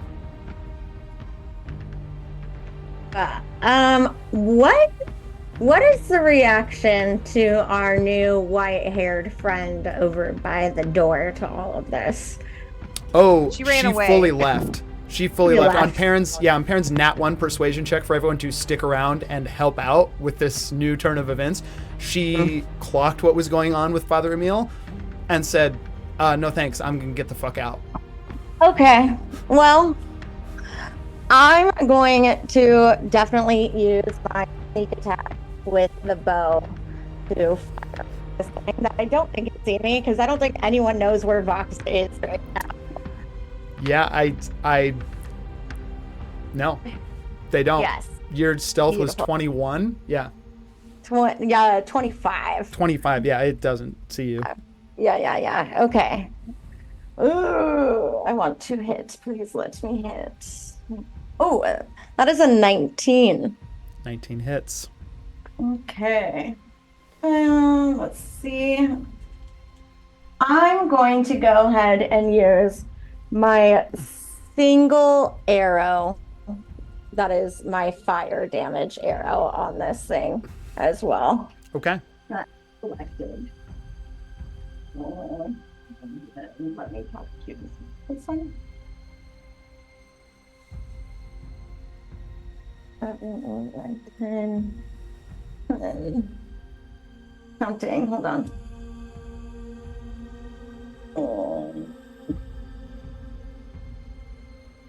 14.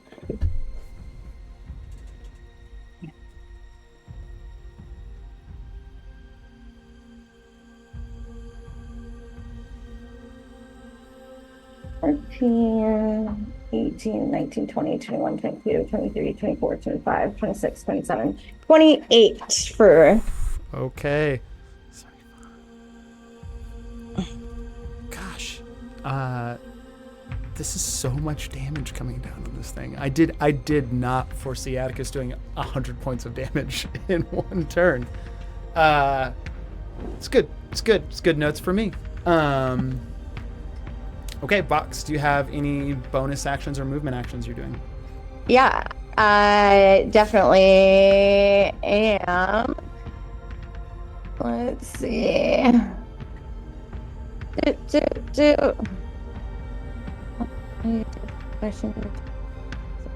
Sorry. You know what? Fuck it. I'm gonna throw a dagger from up on the rafters at this thing. I have my two weapon things, so I might as well just throw a dagger down. Cool. That is a 18. 18 hits. Fuck yeah. 1d4. 6. 1d4. 5. 8. 7. Okay. Just a baby 7. Ooh. Okay. Vox, that's your turn. At the end of your turn, let's see. This is a thing. How do I make these abilities work? At the end of your turn, Vox, this thing's going to take one of its legendary actions. That light that you suppressed the flare-up of, Fauna, that light continues to return regardless, in through the windows, in, like, you looking down at it, Vox, the glare that is appearing on kind of the window next to you, there's basically this large window, and there's actually, like, a gap in the, which is what you were able to fire through, a gap in between the glass and then the actual hole, and it's not quite big enough for you to slip through. You'd have to break the glass to get through, but you can fire through it. If you're on the outside of the chapel, you begin to see it's broad daylight. Imago's a bright town. It's very clear day. The light from inside the chapel is getting significantly more intense than the daylight outside. As Is this place counterspellable? begins to glow. It's not counterspellable. Okay. It is just kind of an aura that this thing is beginning to, now that it's been in the space long enough, is just beginning to shed. It doesn't actively do any damage to anyone. But at the beginning of people's turns, there will be a check that needs to be made, being in this incredibly bright light. In addition to that, like that aura is just triggering. That's not part of the legendary action. It is going to attack you, Atticus, directly in front of it. That first one is a 14. Does a 14 hit? No. The next one is a 27. That definitely hits. Um, Atticus like moves out of the first one and goes, and then just immediately gets fucking smashed by whatever obliterated. happens. Sidesteps directly into getting clocked in the face. Yeah.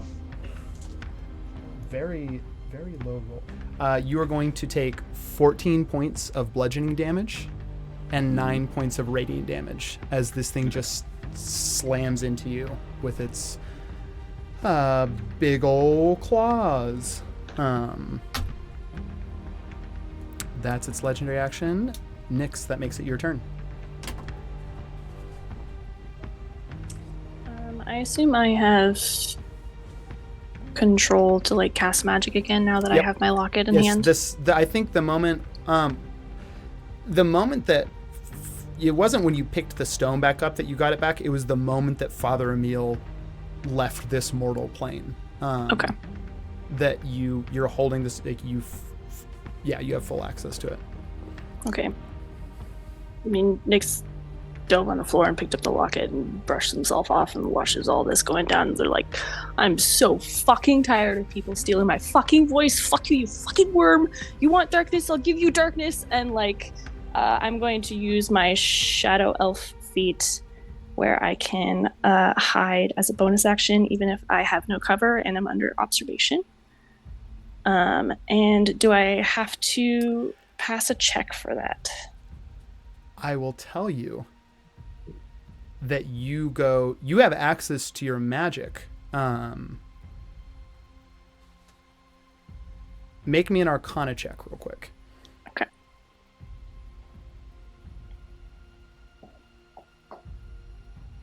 Uh, 19. On a 19, you go to like send this shadow magic out and hide without.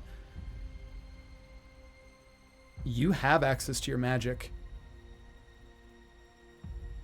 You can gather no shadows to you in this place as the light continues to intensify even brighter. I think there is no refuge from this light. It casts no shadow. Is it exposing This even in light- my hood? Even in your hood, the light is like Okay. coming around. It's almost like this living blanket that is Yeah. defying that, where it is creeping around things and actively taking the shadow away from them. Nyx is just gonna lunge for this thing. They don't have wax and wane. They honestly are just filled with rage at this point, and feel very much out of their element and very exposed and vulnerable, like a nerve. And I'm going to, in light of not having my weapons, cast inflict wounds Cool. on it. Is that a con save for me? Or a Let me spell search attack it for up.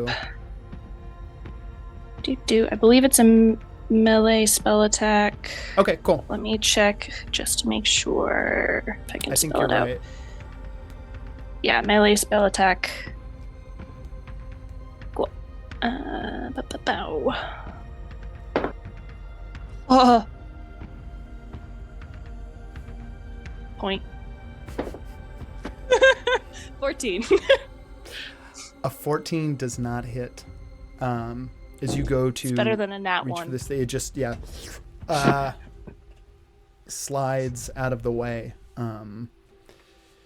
Do you have any bonus actions or movement actions? I used my hide, and it Yeah. just automatically failed. So my bonus action is gone. Movement used to get up to. I think you've still got about 15 feet of movement, but you don't have a bonus action to disengage. Okay. Is the light emanating from the creature, or you said it was outside the room was getting brighter? You certainly, I think on that Arcana check, this is happening because the creature is here. Like, it is intensifying the light in this space and the area around it. Okay. Are there any like pews that I can like dive behind and try and find like some kind of shadow or protection? If not, that's okay. Yeah, there's no shadows. If you want to try, I think within 15 feet, you could try diving back behind the altar and getting cover from this thing, but you would take an attack of opportunity because you don't have a disengage left. Scratch that then. I will say with the position you're in now, though, you are creating like a flanking position because you're directly behind it with Atticus, so it's going to give Atticus advantage on attacks if you stay here. Cool. Yeah, Nyx like kind of goes for the inflict wound and trips in their dive over and like stumbles and just glances off and then reels back and just honestly for the first time probably everyone is seeing that they're terrified, both of like what they just experienced and now feeling somewhat helpless because like they don't have anything that they can usually draw upon. Yeah, the light is intense enough to block all of that. Nyx, that's your turn. At the end of your turn, this thing is going to take another legendary action. It's just bearing down. It's going to... One of those slam attacks is going to be against you, Atticus. Does a 23 hit? Yep. Okay. The other one is going to be against Bert. And at 23, it's there too.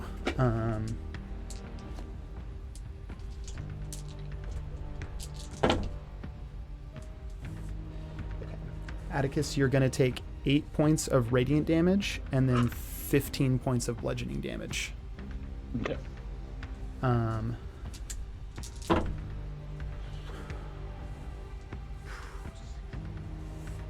Bert is going to take 8 points of bludgeoning damage and 16 points of radiant damage for a total of 24. Bert does not look well, Atticus. He takes this hit and you can see that he puts on a brave face, but you hear something like crack underneath his armor. And he just kind of like lowers down a little bit and like looks up to you and holds his sword up and just gives you like a little nod. But there's pain in his eyes. Ending the initiative order. Fauna, that's you. We'll do your turn, then we'll take our little 10-minute break before we come back. Can I use the orb to suck the light out of the room to fill up the orb? Ooh. Oh man, Fauna's gonna be holding a bomb in a second. A bomb that will charge very, very fast. I guess it can only take in so much. I made a bomb against herself. You for sure can. Yeah. I was thinking more to like diminish the light. Yeah. Brightening the room as much. I think the way it would take because it can only take in so much light. Like it would be like opening wide the thrall, and I think I'm hesitant to let you just make an Arcana check to try and change to do that because it feels more like a crafting thing. Like you would have to be an artificer and literally change the properties of the orb to take in light faster. You can absolutely, like, it is charging up with this light right now, but it's not going to charge it fast enough to take away light the aura in the room. Okay.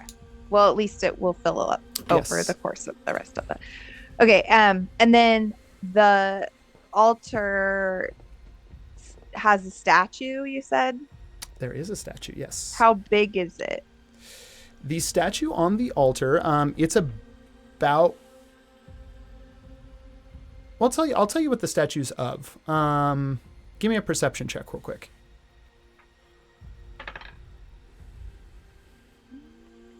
24. Okay. On a 24, you're going to get everything. This altar piece is just sort of this square column that rises up. There's no, it doesn't form anything, but there are there's stuff etched into the altar. Underneath, at the very bottom, is an image of this creature. Underneath it, there's just kind of this pile of almost contorted, mangled, what looks to be maybe skulls, or even the way that they're stretched out almost seems like perhaps they're spirits. It is on top a pile of these things in the carving, and then standing above it, you just see a large, well-muscled man, looking up to the sky and raising both hands, and then that holy symbol that was carved everywhere in Imago, that ray of light, is flipped so that the rays are descending down. It's probably about 15 feet tall. And how close is the monster to it? It's within 15 feet. It came. Okay. Father Emil was standing within 10 feet of the pillar, and this thing hasn't moved. So. Okay. Fauna's going to use firebolt to shoot the base of the altar statue to try to get it to fall on the creature. Cool.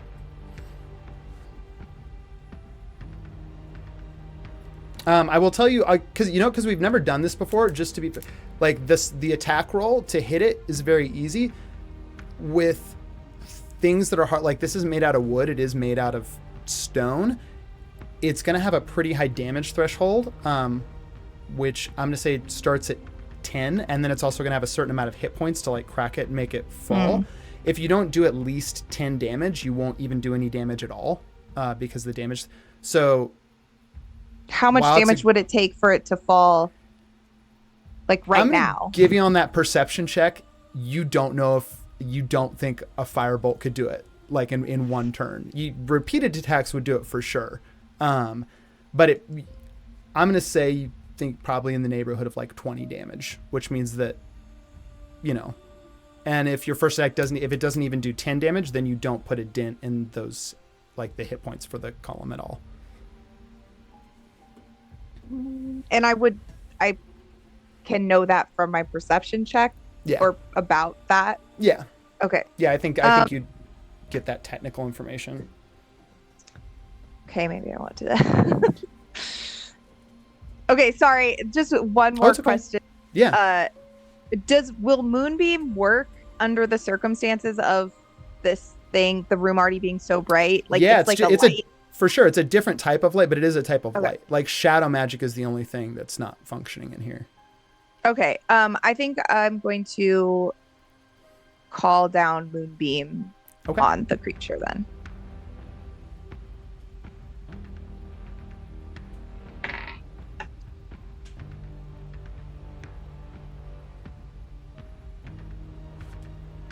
Let me make a con save. That's a total of 24 on the Constitution save. So I'm assuming that it's just going to take half damage. Mm-hmm. Yep. Okay. What's the damage on that? It's 2d10 radiant damage. Cool. So you go ahead and roll the 2d10. So is it just 1d10 if it's half, or do you roll both and then half? Roll both, and then we have it from there. Oh wait, that's not the right.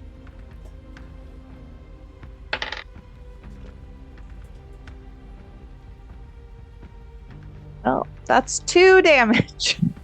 Okay, that's halved? Yeah. Okay. It was 4. Okay. Sorry, team. You send that light down. The light just pales in comparison to what is going on in the room right now. We're going to cut there for our 10-minute break, and when we come back, we'll be at the top of the initiative order with Perrin.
Cool.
Okay. I was reminded during the break that new tag along NPC Cletus did not take his turn, and I forgot to roll him into initiative completely. So I did, and he falls at the bottom too. So Cletus is actually going to take his turn now, stepping right up to your side, Atticus, and is going to take swings on this thing as a fighter. He's going to get 2 attacks. Both. I think with tag along was advantage 'cause Cletus's childhood nickname too. Come on, tag along. one of And his those favorite Girl Scout cookie. one of those advantage attacks is a nat 20. And the That's other my one, guy. the other one does not hit on a 17. He's also going to use his bonus attack for two-handed because he uses 2 short swords. 18 does hit on that one, so he is going to. With that crit, his short sword damage is doubled, as is his sneak attack for being a fighter rogue. And 1 more d6. I'll tell you, that's pretty good. Coming hot across the plate with, what is that? 9d6 plus 8 damage from the sneak attack and the successful. Jesus Christ, dude. Yeah. Hey, he's good. He's tough. Atticus has that in character. He's like, holy shit. A lot of dice. God. Wow, Cletus. That is going to be. I mean, when sneak attack crits, damn, that's 48 points of damage. Fauna, 2 Cletus. points of damage. Cletus, 48 points of damage. Aaron's like, my name's Holy Perrin, shit. by the way. Hi. I mean, don't yeah, know if we met. critting on a sneak attack. How much damage did he do total? 48. I mean, he crit on a sneak attack, and he gets 3d6. So that was 6d6 right there, plus 2d6 from the short sword being doubled, and then he hit with his bonus attack with the other short sword. Yeah. Atticus So I guess is like, 2 attacks technically, but yeah, 48 damage. Atticus is like, not like in his head. He's like, my swings felt more powerful. But it's just kind of. I don't actually think this thing is horrific enough, and the circumstances with which it entered into the chapel horrific enough. I don't think Cletus is going to do any grandstanding right now, as is his usual. He looks very focused. That is his turn. Top of initiative order, Perrin, it's you. Yeah, so be looking at this saying as it's kind of erupted out of this chest, and I think he's gonna, for the first time in a very long time, he's going to intentionally think about his childhood and what he was raised and trained for, and just kind of seek out any memories of. He knows he was trained against elementals like this one. And he's going to just kind of think of anything that he might be able to come up with as far as weaknesses or whatever. Cool. tell me, what is your overall, just the modifier to your survival? Like, what bonus do you add to that? Survival is 2 because it's wisdom, but I get jack of all trades if you want to include that, which is half my proficiency. So another 1 in this case. Okay, so rounded 3 for a down. total. So a ranger without proficiency in the survival skill. Yeah, you know, look, Okay, no, he drinks But- a lot. that's okay. With that 3, basically what you're gonna make a history check for this, not a survival check, because it is remembering a thing in the past or what you've heard about. I want to give you a bonus to though, because it's your thing. So I was going to tell you that you could take your survival modifier and like cut it in half and round it down. So I guess you get a +1 plus whatever other if you get anything to history. On top of my On top of your separate history from bonus, my you'll get jack of another all trades +1, and my yeah. history. Okay. Yep. No, I get advantage on all intelligence rolls against my favorite enemy. If you want to just stick with that instead, you don't No, have to I that do, but I and wanna, extra like- reward. Ooh. No, but I You can think get it specific, as a ranger favorite there's- enemy, but because of the character reasons, I'll tell you. Yeah, want yeah, an for extra sure. 1. Yes, I do because of the character Okay. reasons. There's a specific thing going on here. So you roll this with advantage and then add your history bonus plus another one. Okay, history, jack of all trades +1. Okay, so that's a 22. Okay. On a 22, you are going to recognize everything that I told Atticus about fell spirits. In addition, you know that this is a fell spirit of light. As far as I'm going to give you some technical information, you know that any radiant damage done to it, it would just absorb that damage. In the specific case, however, of fun using Moonbeam, even though it's radiant damage, the type of light is considered moonlight. Fell spirits of light come from fell spirits exist. They don't even. It's not even like they have their own plane where they exist with a bunch of other fell spirits of different types. Fell spirits are specifically locked into almost like little pocket planes or pocket dimensions where they only exist with other fell spirits of the same type. The reason that they are so dangerous is because a lot of these fell spirits have been locked away in there for thousands, if not hundreds of thousands of years. In that amount of time, with nothing there to feed on, the fell spirits feed on each other until eventually there is only one left who has kind of amassed the strength of all the others. There are rare occasions where there are maybe like a couple fell spirits that simply choose because it's a standstill and neither one of them wants to like fight each other to the death. There are rare occasions where there are maybe like 2 or 3, but most of the time it is a single fell spirit. In this case, this is one of the big fell spirits from a little pocket where it is a light dimension.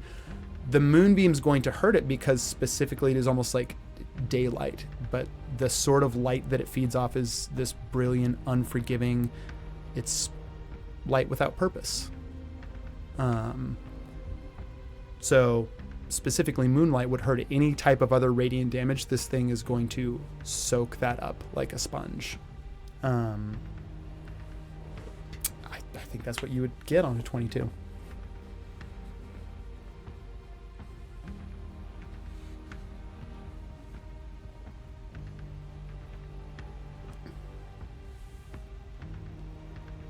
Baron's like, well, neat. I remember all of this. He's already assembled Ornament of Rites. He's lit the sacred incense, which, I mean, correct me if I'm wrong, is intended specifically to help him fight against elementals. Yes. And he is going to go ahead and attack. Cool.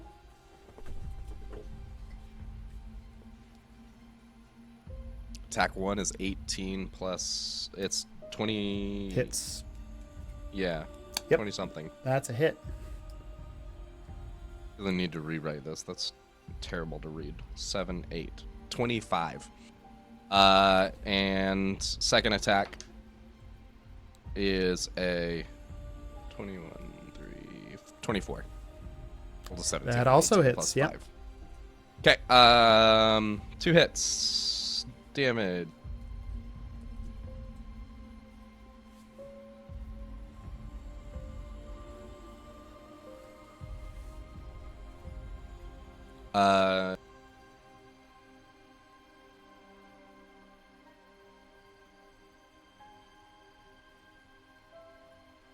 That's 22 total.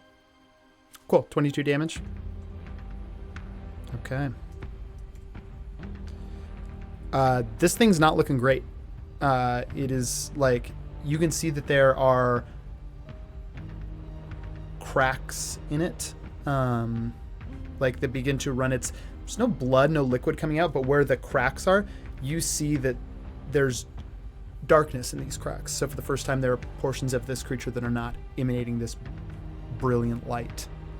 With bonus action, with whatever I have left,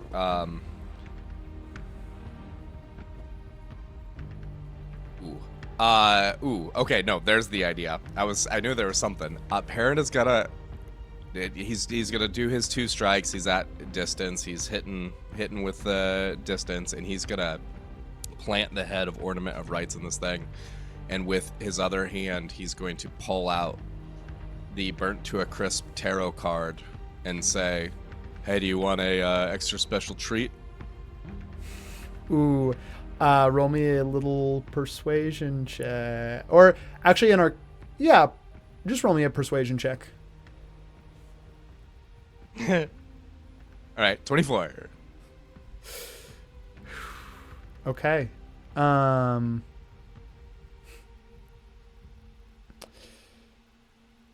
god. On a 24,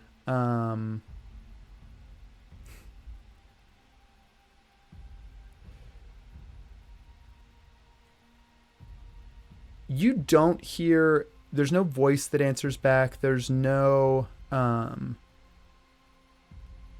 you don't see a door open up.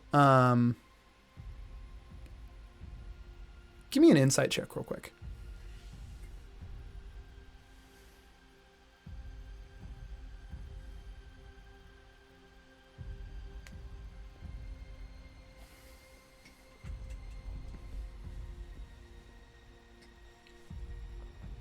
I don't know. My foot switch is not working. 15.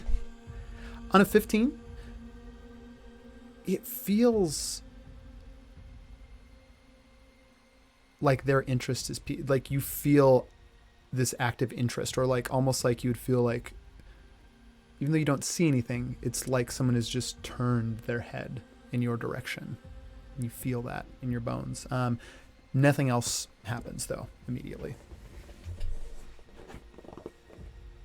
Okay.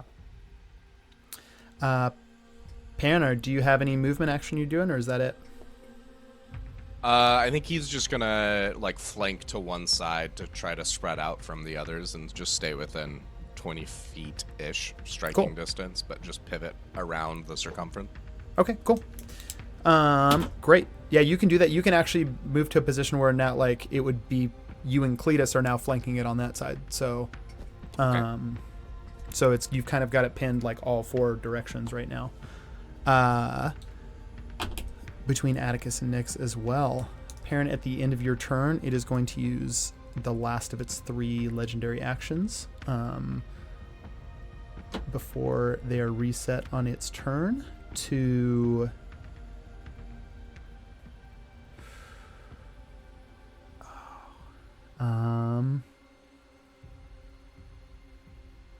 it is going to, the light intensifies and is this almost in a burst of light that is so bright you lose the edges of this spirit as they fade out,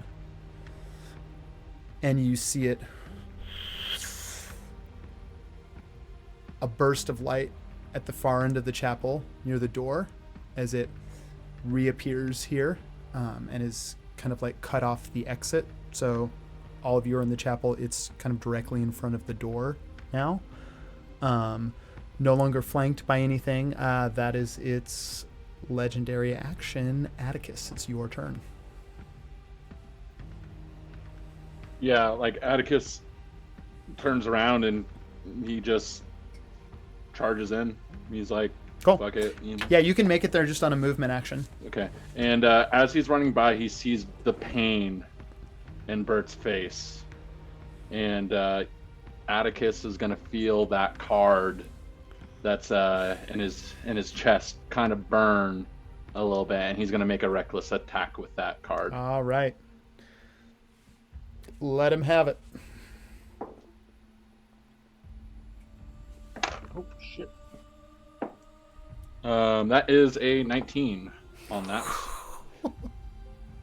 Jesus Christ. Thank you, reckless attack. This creature has been crit on 3 times now. Between you and Cletus. Always go fighter. Or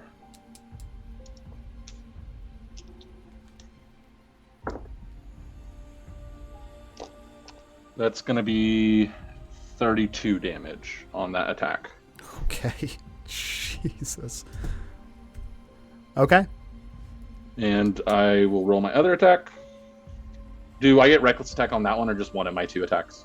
Reckless attack is just for the rest of your turn. And then it means that Sick. all attacks on you until your next turn are with advantage. Mm-hmm.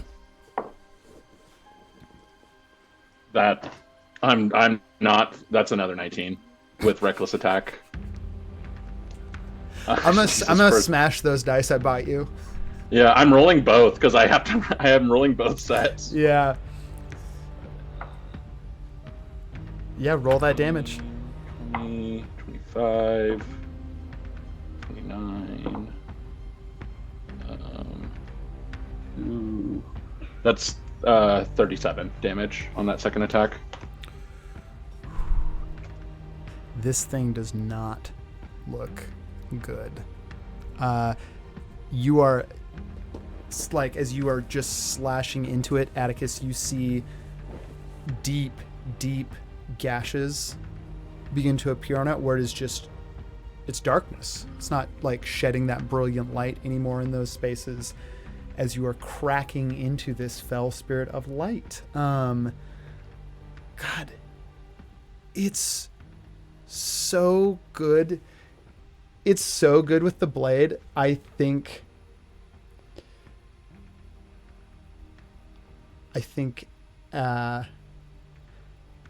Atticus, you're about to get a little moment.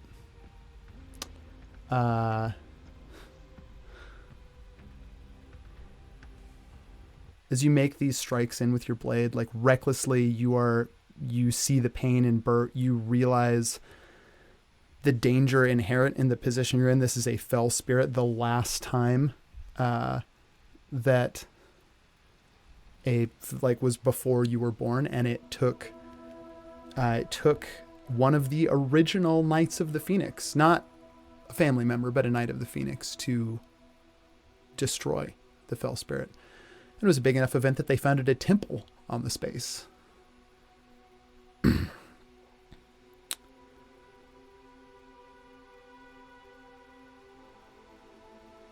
not going to look at the timeline, so I might fudge up my date a little bit, but it's about 110, 120 years ago, give or take.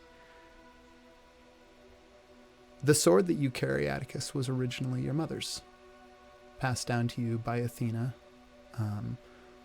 When I say passed down, what I mean is that when you were 10 years old, during an argument with your mother one day, you decided to go on your own adventure across the unbroken green. And when you left for this adventure, you took your mother's sword. You spent 2 days in the unbroken green, fording through it with the sword. You didn't really find anything to fight. No creatures more dangerous than the occasional fox that would scamper away from you. It was on the borders of Solasa however, that an enormous serpent, known as a child of the Asanoth, found and attacked 10-year-old Atticus. And this was the first time you experienced a death. And during that death, your mother's sword was lost down the gullet of this enormous serpent. When you were resurrected, you made the journey back alongside a new friend who had found you dead and was quite surprised in your resurrection.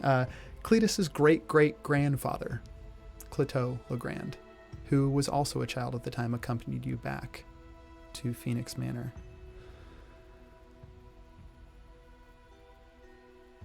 There were a lot of events that unfolded after this. Things like, as a child you contracted the Phoenix Rot for the first time, etc., etc. There's been a lot of events in Atticus's life. And for hundreds of years, that sword stayed in the gullet of that serpent. Until about 110 years ago, when you were back in Solasa for a festival, and the serpent attacked yet again. And you, along with maybe a dozen members of the Legrand household in Solasa, were able to slay the serpent. And you were finally able to search through its carcass and get your mother's sword back. And we're just going to open for a couple minutes real quick on you finally properly in the hills of Solasa laying your mother to rest. Her remains aren't there, but you've made the effigy that you can and placed it on top of the pyre along with the sword driven down into the middle. And as you stand there watching the flames burn, the great-great-grandson of Cleto Legrand, your friend Cletus, who is a 5-year-old hill giant at the time, just born, it's the first time you've ever met him, comes up to you at your mother's funeral and just takes your hand and watches the fire with you. What is Atticus thinking in this moment? Atticus is thinking of a lot of things, mainly how he was glad to rectify this mistake, but also feeling the guilt that he wasn't able to reunite his mother with his sword. And in that moment, he looks down at Cletus, like holding back emotion, but he says, "Are you another Cleto in the clan?" Little 5-year-old Cletus just nods at you. You would know that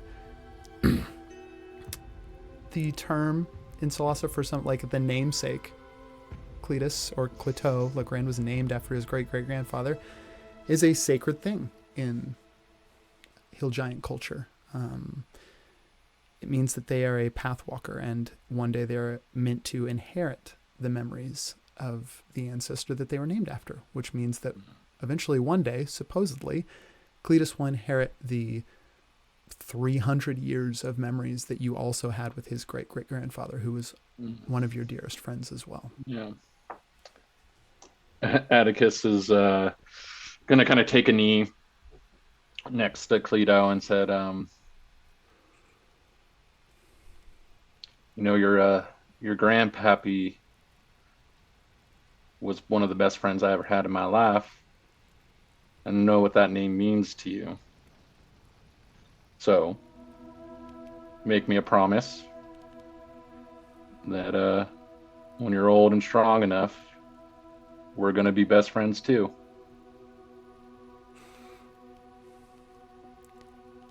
I promise. I called your granddad Cletus. He liked being called that. Is that something you're okay? All right, yeah. Cletus. And Atticus is going to stand up and kind of look at the pyre, and then kind of look at Cletus, and he's going to go and do one more thing for me. If you have the chance, tell your mother you love them.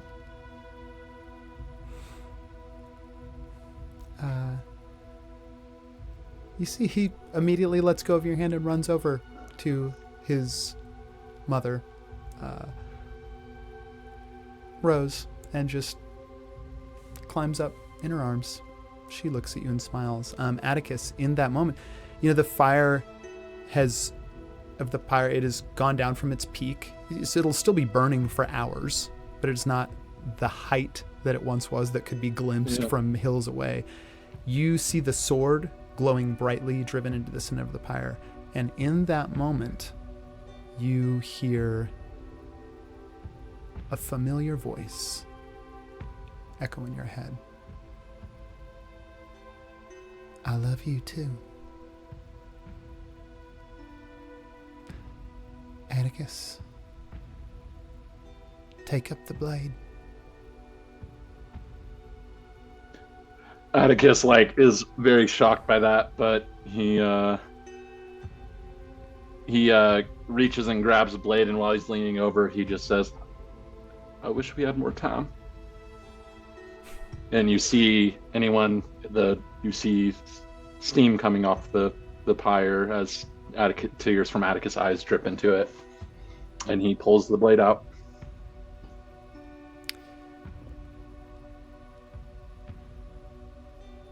I'll always be there to protect you, my sweet, sweet boy. Now you go, and you protect others. I will. Till my last breath. And we are back as you slash into this thing with 2 reckless attacks that leave it hanging on death's doorstep. If a fell spirit does indeed experience what we know as death. Atticus, do you have a bonus action or a movement action? Oh, man.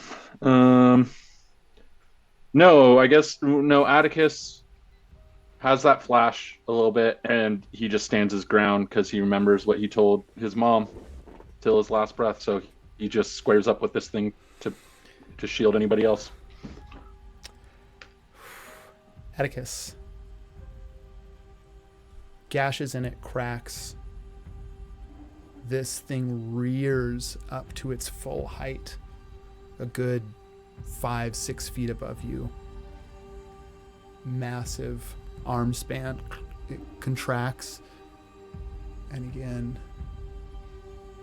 those tendrils begin to reach out like so many small fingers, and the light begins to intensify. It is this thing's turn. I'm going to roll a d6 to determine if what essentially functions as a breath weapon for it recharges. On a 5 or 6, it gets it back. Anything else, can't access it. It's a 3. It goes to reach out, and then with an almost sickening speed is going to strike down on you, Atticus. It's going to do these with advantage because of the reckless attack. This isn't a spell, right? This is a physical attack? Just a physical attack, Okay. yeah. Was that recharge a spell of any type? The recharge wasn't a spell of any type. It would have, if it would have done that, it would have cast a spell, but it didn't get the recharge. Okay. First one I know hits a 30 to hit. Second one with advantage is a nat 20. It's a crit. I'm going to roll the damage.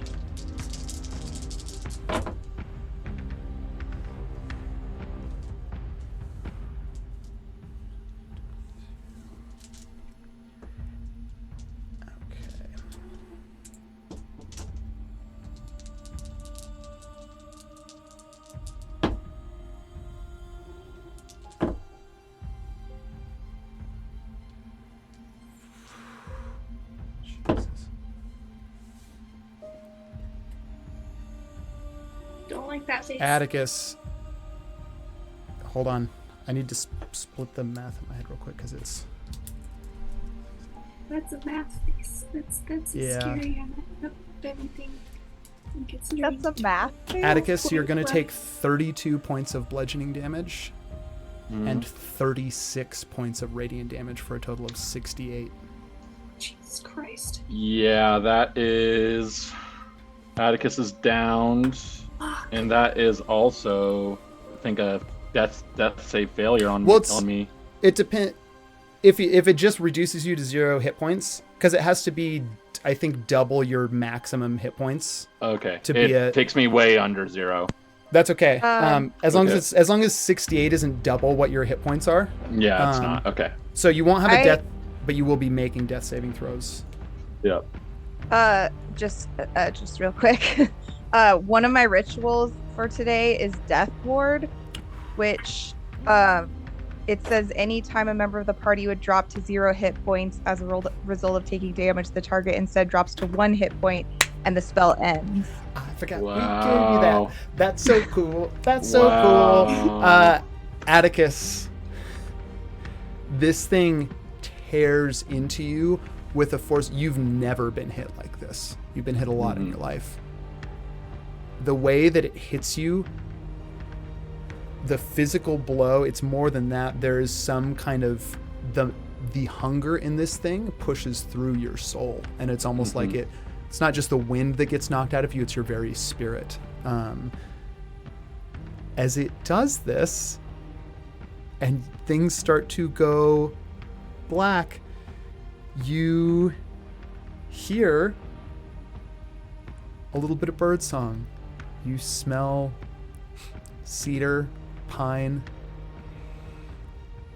and instead of falling down to one knee, your vision for a moment goes blurry, and then you refocus and renew your grasp on your sword. You're still standing with 1 hit point.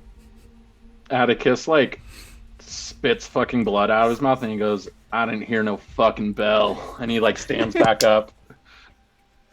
God, I forgot we did that death word thing. That thing's so fucking cool. Okay.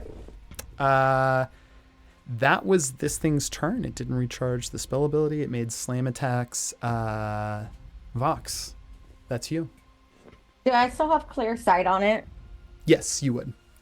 Vox sees Atticus almost go down and spit blood, and she is reeling and knocks her bow and does a 19. So 25. 25 hits. And 20. You get sneak attack again?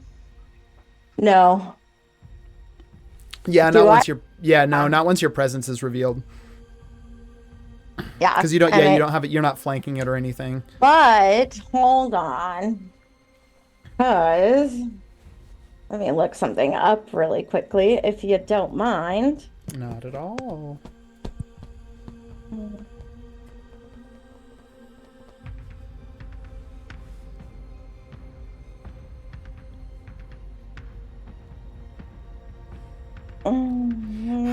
How nice to have a witch in the party.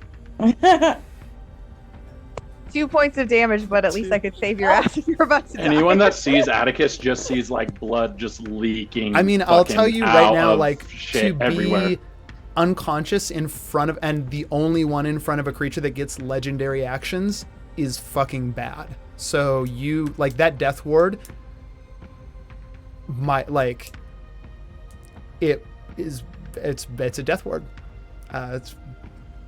It makes a huge difference. Thanks for that one, Eli. Yeah. All I do on that one is 7, 8, 10. And it was 10. a nat 1? No, I hit it with 10 points of damage. Oh, okay, cool. Got it. On my bow. Okay, cool. 25. Right, because you already hit it. Okay. And 10 points. It's not down yet. It does not look good. I am getting real tired of being up in the window. I want to use a movement to swing down from the window. Cool. I will say, the crack in between isn't bit, so you're gonna have to actively like break through the. Can break through I hold on to the building like awning and fling myself through it feet first? Yeah. So I'll say Oh, make the an bells. athletics. What about the bells? Yeah. There's bell rooms everywhere too. If you went back to, because the bell tower is different from like the viewing thing that you're at, like the giant lens that looks into the chapel. I mean, you could run back, but then you'd be running downstairs or making a check. Like the quickest way down is what you're doing. You'll just have to make an athletics check to try and break through that glass. Can we call that an acrobatics check? No, just because you're actively trying to break through something. Only if you do a cool flip while you're doing it does it count as acrobatics. You will have to make an acrobatics check after, like, to, because there will be not a lot, but a little bit of fall damage coming through the roof like that. 14 on athletics. And I didn't set the DC. I'm gonna roll a little check right now. Don't you have like a grapple hook or something? You need Like a wrist thing that you shoot? Somebody did Yeah, not. it's a dark one. Somebody did not temper this glass well. Mm-hmm. Right through it. And I will take my acrobatics roll right now, which is an 8. 9. Okay, cool. It's about 30 feet. That's a pretty good acrobatics roll, though. You're gonna take 5 points of bludgeoning damage from the fall. I think like you hit and roll, nothing. It's not incredibly painful, but you kind of like slam off the roll, like slam into one of the pews, but you are down. You're close enough that you've got enough movement to be up there at Atticus's side if you want to be. I would like to go to Atticus's side. Cool. You're there. Yeah. Let's see. That was a movement. Can I take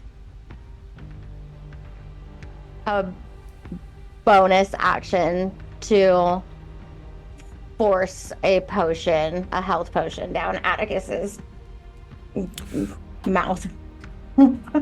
His mouth hole. Have we ever established if you can? I think I will allow, in a campaign where combats can be this difficult, I will allow health potions to be used with bonus actions. That's fine. Atticus, you heal 9 damage because I rolled an 8 and I got a +1. Atticus is like coughing up blood and he just feels a bottle in his mouth and he's like,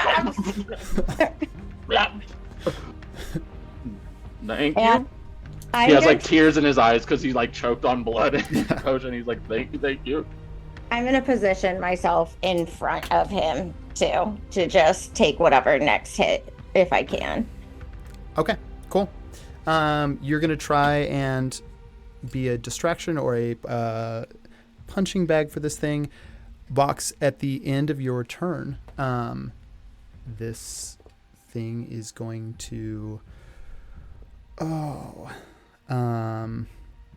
it is going to use another legendary action. It does not like that you're there with Atticus. It also does not like how hard Atticus can hit it. It is going to, again, that blinding light, the edges of the spirit should intensify. Is this a spell that it's casting to transport? It's a teleport action. It's not like actively casting it's a spell like... I'm going to say it doesn't, because it doesn't, there's no somatic components. There's nothing that like your reaction thing to attack it.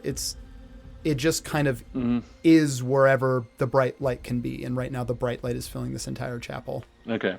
So it doesn't count as movement? It doesn't, because it's teleport, nobody gets an attack of opportunity because it just winks out and then appears somewhere else. It is going to, not where it was originally, but like back kind of, at least 15 feet from where Bert and Cletus are, like to the side of the altar, on the kind of far away from you, Fauna, on the opposite side. But that's its legendary action, is just it is trying to put distance in between. This is not the first time a creature has done this too, where it's actively just trying to put distance between itself and the party. It's doing a runner. Yeah. Nyx, that's a your runner. turn. Can you use 2 meta magic things at once or just one? Ooh, I don't remember. Let's look it up. I think. As long as they don't like obviously clash with each other. Yeah. So I think you can.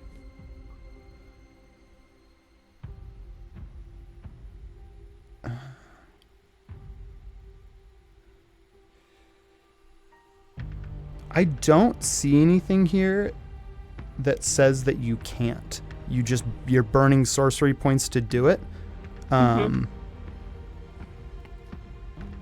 Yeah, and like you couldn't cast this, obviously, like throw the same one on a spell twice, but yeah. Okay. Then I'm going to burn a couple. And seeing Atticus go down, I'm going to. Nyx is gonna start running.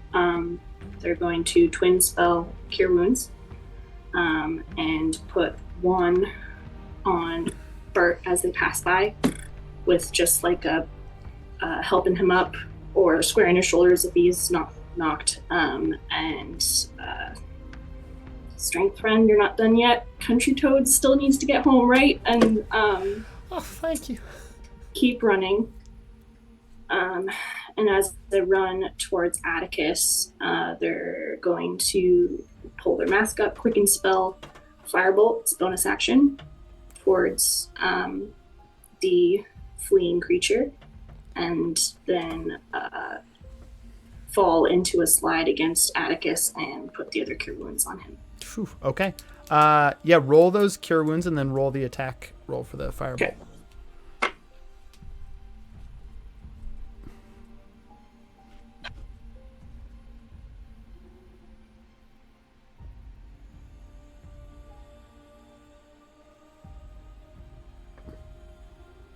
Uh, 11 and 13. I'm going to put 13 on Atticus, 11 on Bert. Cool.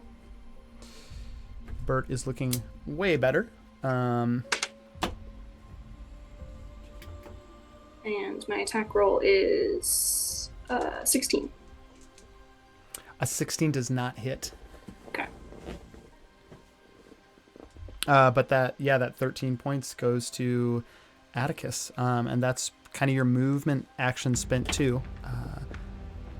It's a good turn though. It's to Atticus. What's Atticus back up to now? 23 out of 81. It's a lot. Yeah, it's a lot better position to be in. Okay. Nyx, at the end of your turn, this thing is going to use another legendary action.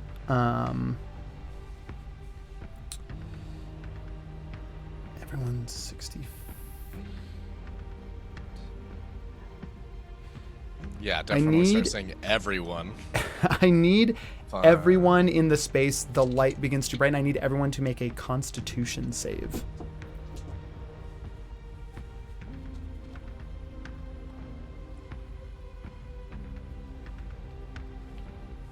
Would I get to use my advantage on saving throws for this, or is this not a spell either? This is just fucking Eldritch Horror. I'll say this works as a spell. Yeah, you can use your advantage. Can I counterspell then? Yeah, you can counterspell this if you want to. All right, let's Dirty. do it. It counts as a 4th level spell, so you'll just have to get a 14 or higher on that wisdom check.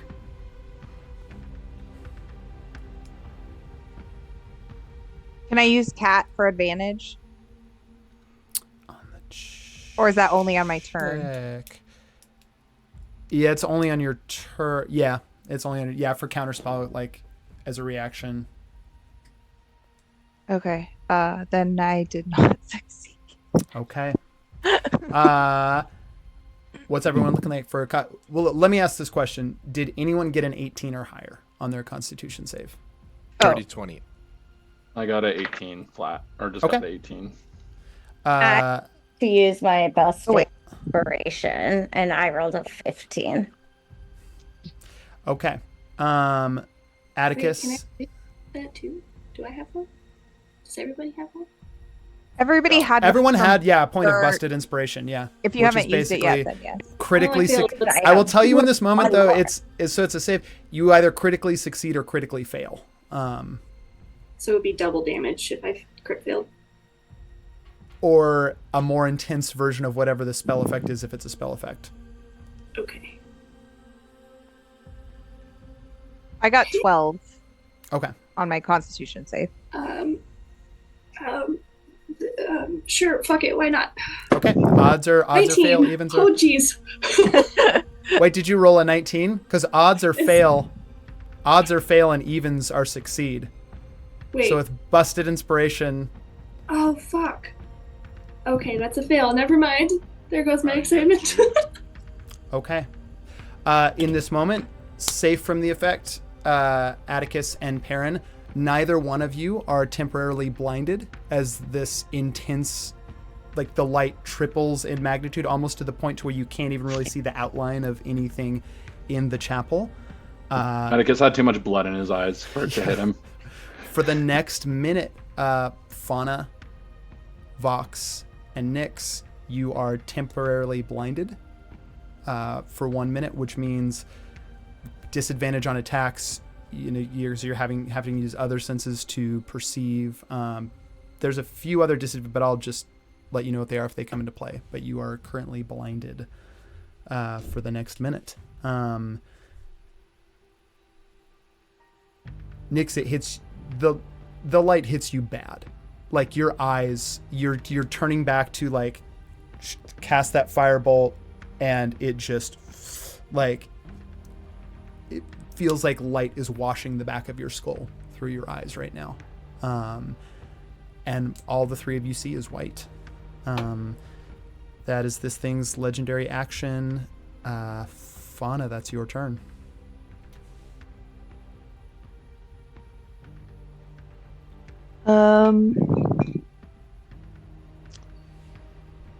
So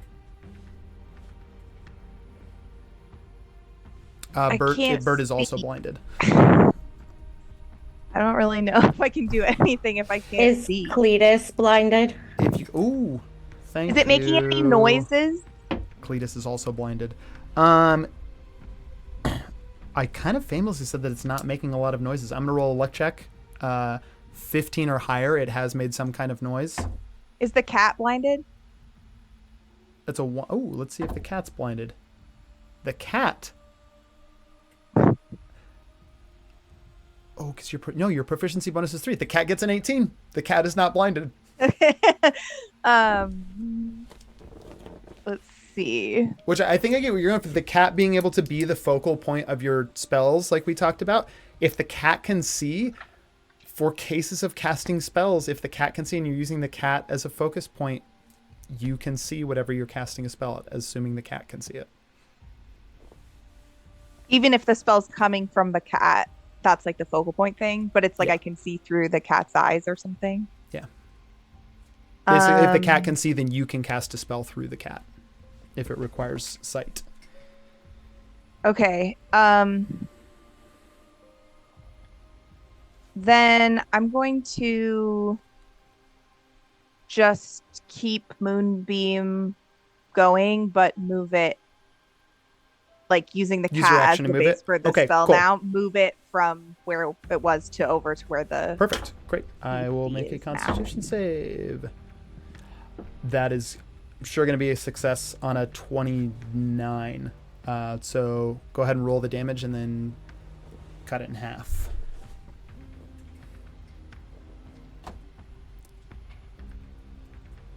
Nope, that's not the right.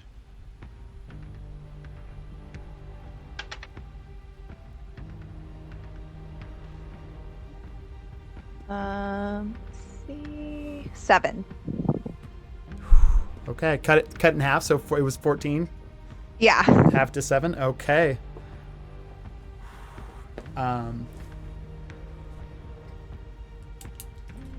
Yeah, I'm writing a number down. on its piece of paper. Just so it's there.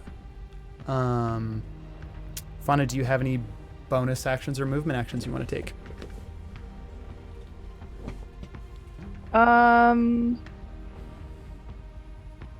I think I'm going to stay where I am, but I'm just going to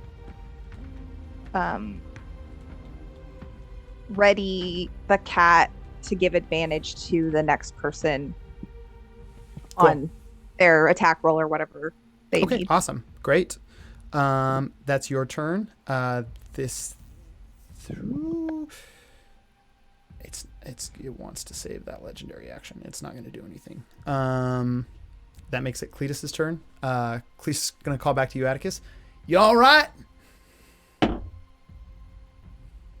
Shut the fuck up. Let's kill this thing, please. Heard. Cletus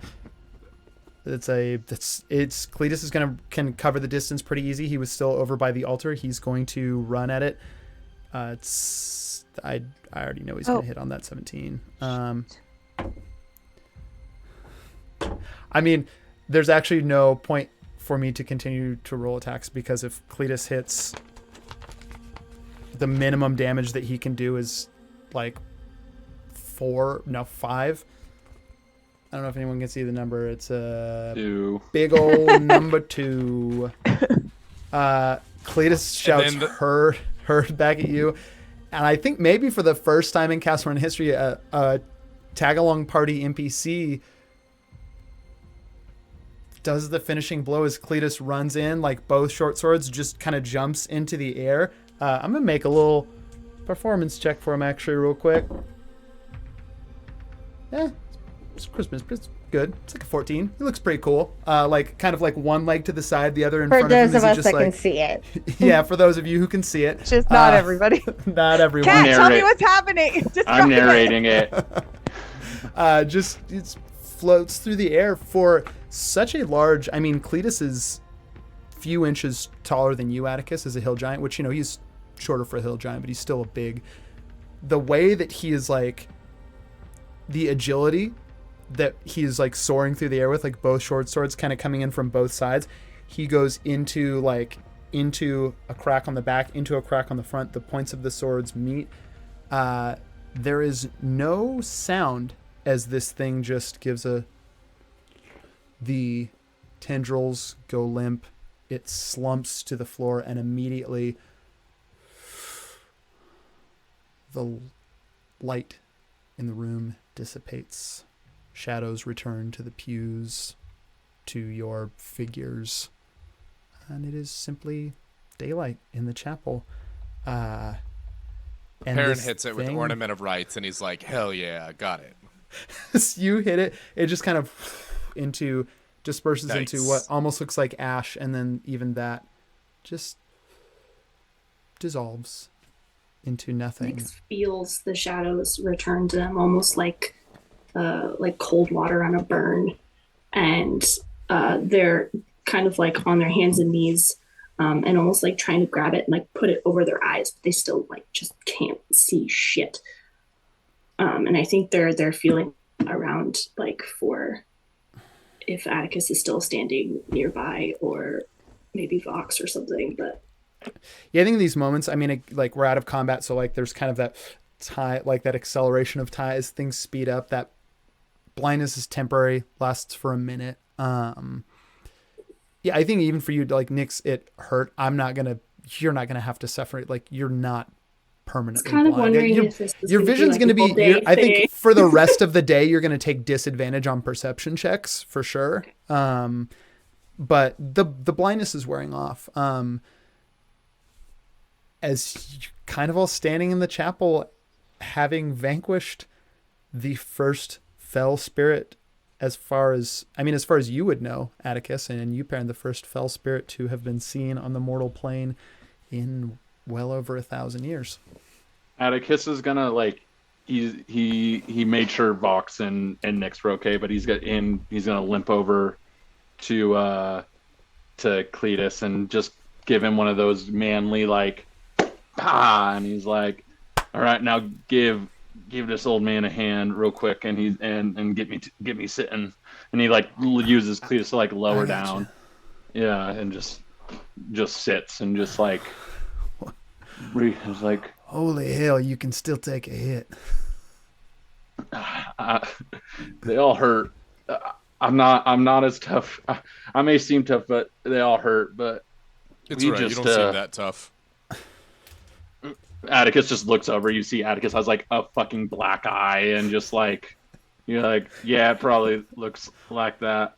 The Perrin is classic completely- enemy, like band-aids and Yeah, Perrin is 100% untouched from that fight, and he's just like walking around looking at stuff. And he's like, but we just did something that no one else has ever done except the Knights of the Phoenix. God damn. And he's gonna put his head in his like knees. Nyx is going to stand and, pulling their mask down, they're going to come and slide down onto their knees in front of Atticus. And I owe you. I owe you more than my life now. You've already saved that 3 times over. Atticus is gonna like. Why did you come back? Atticus is gonna You could've reach left. into You like should've his. left. What the heck just happened? whoa, what? You have no clue. There it goes. I don't know what that was. Whiteboard, Yeah. whiteboard, and Whiteboard. Yeah, and it just wiped the stream. It probably will come back. But Atticus is gonna like reach into his back pocket and hearing like or like his pouch on his belt and like pull the knives out and kind of just set him down in front of Nyx and kind of just look at Nyx for a second, not really saying anything. And he's gonna go,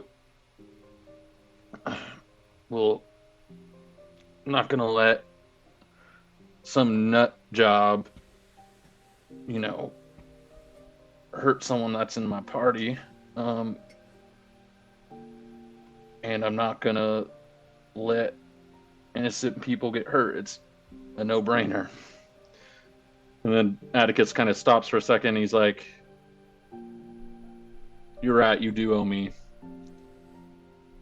You got room on that list." Always.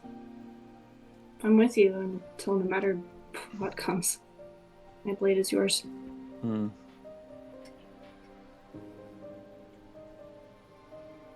Atticus kind of gets back to his feet, like wobbles back up, and he goes. Say the name. He's gonna look down and he's gonna the name is Nyx. And he's gonna I want you, if you're gonna be a part of this party and part of this team, I need you to kill whatever it is inside of you that doesn't think we have your back, that you have to look over your shoulder, that you can't be open and honest with us, and any part of you that can't just enjoy the life you have now and has to constantly look back at the people that wronged you. I need your old way to die so that you, here, right now, can flourish.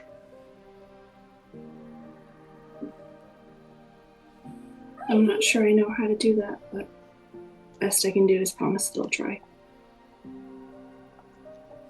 It will come with time. Once you cross that name off your list, we'll be good. And Atticus puts a hand on Nyx's shoulder just to reaffirm, and just kind of looks Nyx in the eyes and be like, we got you. And he's gonna stand up and he's like, all right, time to let this city know that they can do whatever fucking magic they want. And worship whoever they want and be whoever they want, and he's gonna start like limping towards the door. I think as you Perrin start is- limping towards the door, yeah. Yeah, while this is happening, Perrin is going to be... Is there anything left of this thing? Is it turning to dust, or is there a corpse? Is there... Not even a corpse left. It is Nothing to lose. like when you did that extra strike, that fully just it's completely Whatever's over there- dispersed. Perrin is trying to... Yeah, that's better. Perrin is trying to gather residue. He's trying to, like, get... He's trying to do his normal thing, but he's kind of, like, crouched down and he's shaking. Like, his hands are shaking bad. And he's trying to, like, prepare for what comes next, but that was not what he expected to show up here today, and he is not... he's like hyper-focusing on nothing right now. Make me an investigation check. Can I request that it's at disadvantage? Yeah. 7. Okay. On a 7, there's nothing of this fell spirit left. The corpse of Father Emile that was bifurcated from like straight down the middle when this thing ripped out of him is still very much in front of the altar.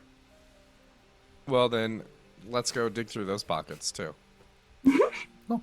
On a 7, you find like on him there is just a small, what looks like a small just palm stone, maybe some kind of like agate or something like that. It's smooth to the touch, has that holy symbol carved onto it. It was in his pocket.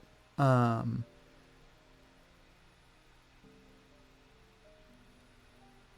a 7, you don't find anything else. Okay. Fauna is going to... Wait, I can see enough to like walk now, right? Can I see where I'm going? Yep, for sure. Okay. Fauna's gonna run up to catch up with Atticus as Atticus is trying to leave, and is it just Atticus and Bert that are hurt, or is anybody else still hurt, or also hurt? I think it might just be Atticus and Bert. I took That thing 5 never got... damage, but Yeah, that was falling. like I'm okay. Oh yeah. Well, I think You're not doing like your the soccer ankles are a player little, thing where you're like, little rickety. Yeah. since there's 2 people hurt anyway, we'll just do mass. So she's gonna run up to Atticus and be like, "Wait, let me help you." Atticus is going to put his hand up and say, "If it's to heal this, I think the people of this city need to see that there was a battle here, since there's not a corpse. They need to see that there was damage inflicted."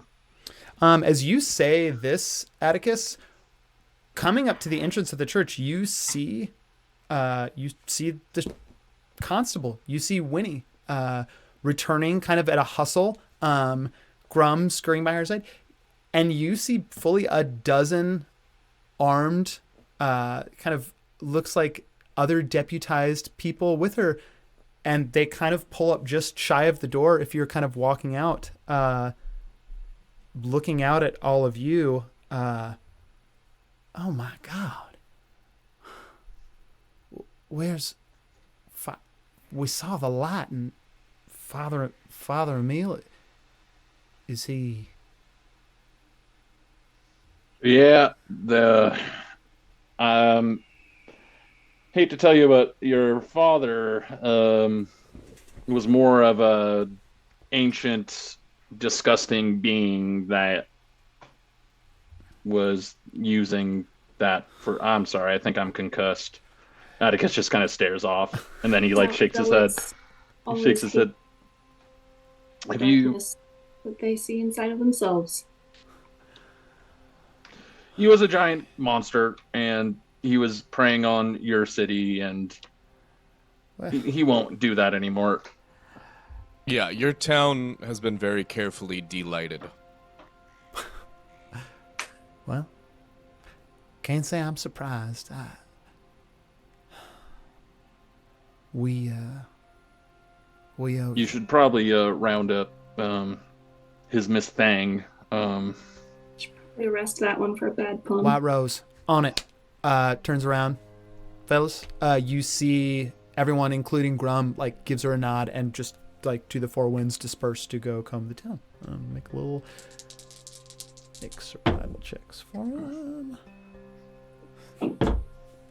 Okay. Yeah, they run off. When he stays with you, kind of like looks back and sees the body of Father Emil. Like, oh, God.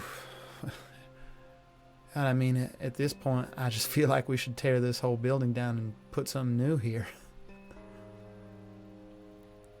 Yeah, put something that welcomes all people to practice the good stuff, the good magic, and Sounds maybe something like that. sounds all right Don't to tear me. don't tear it down though. Make sure you keep it. People have to remember what happens when you let this. You gotta keep it. Roll me a Yeah, I persuasion mean- check, Perrin. Atticus is kind of going to add the phoenix tale in there too, about the beast and what they did with the grounds after. Cool. If that gives any type 17. of... On a 17, Winona looks like she takes your suggestion of keep both making the space something new and also keeping it standing as a monument to what occurred. Looks to take that seriously and just nods in thought. Are the people of the city safe? Anyone get hurt by the No, church or... Far as I know, everyone was able to make it out. I mean, everyone made it out when Father Emil. We came as quick. I came back as quickly as we could. I was fixing to. I don't know how it would have gone down, but I was fixing to arrest the father. I've been tired of what he's done to this place for a long time. I can tell. As soon as I've kind of got a feeling of what was going on here, I'm sorry for giving a weird name to you. But let me properly introduce myself. I'm Atticus Phoenix. Phoenix. Yeah. That splits it about right. Sword makes sense and all. Atticus, everyone, Amog owes you a debt, and you tell me what we can do to repay it.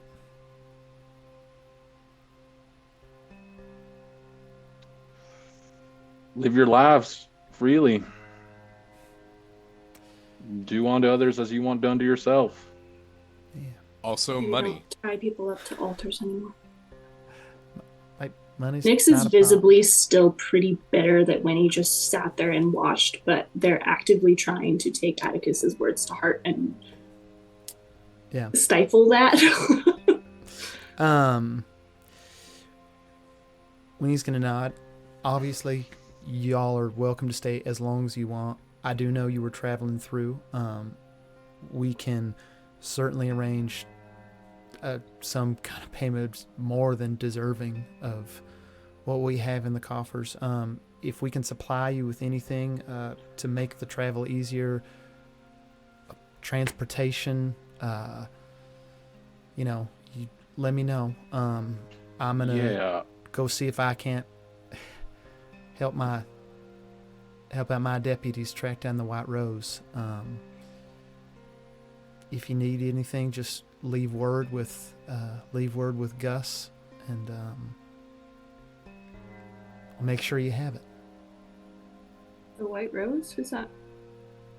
That was What's that? it's been referenced a couple times, but it was the woman that was like in cahoots with Father Emil that you approached with the bribe. That when that thing split open through, she took one look and got the fuck out. June knows that. Nyx doesn't and is asking Winnie. Ah, got it. White Rose, yeah.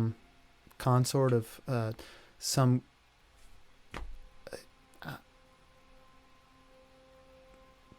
Showed up with Father Emil when he rolled into town about 10 years ago and been here ever since. Doesn't say much, but you know, Where does she live? be honest, until this, I would have rather tangled with father than her. He died like how he lived, a coward. Nah, because he's gonna sink onto the stairs of the church because he's like, I think I'm concussed. How can I heal you, Atticus? They've Yeah. all seen that you're hurt. Please do. Bert's standing over there trying to look real tough, but is also like a little like kind of. Nyx goes over to Bert and just kind of like, I think just like pats his head a little bit and puts some cure wounds on. Like, Oh, okay. Hell with it. Nyx, how they get you? well, I made a mistake. Tried to do a good thing and help somebody, and turns out the only good thing I've been good for this far is being played for a fucking fool. Bert takes a moment, nods, kind of gets his balance a little better. Well, Nyx, I don't know how they played you, but I think I know two things. That you're no fool, and well, trying to do a good thing.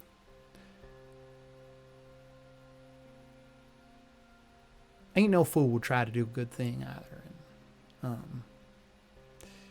I don't know what it was. Atticus is gonna but like chime in and pat Bert on the back and say, "Hey, to add to that,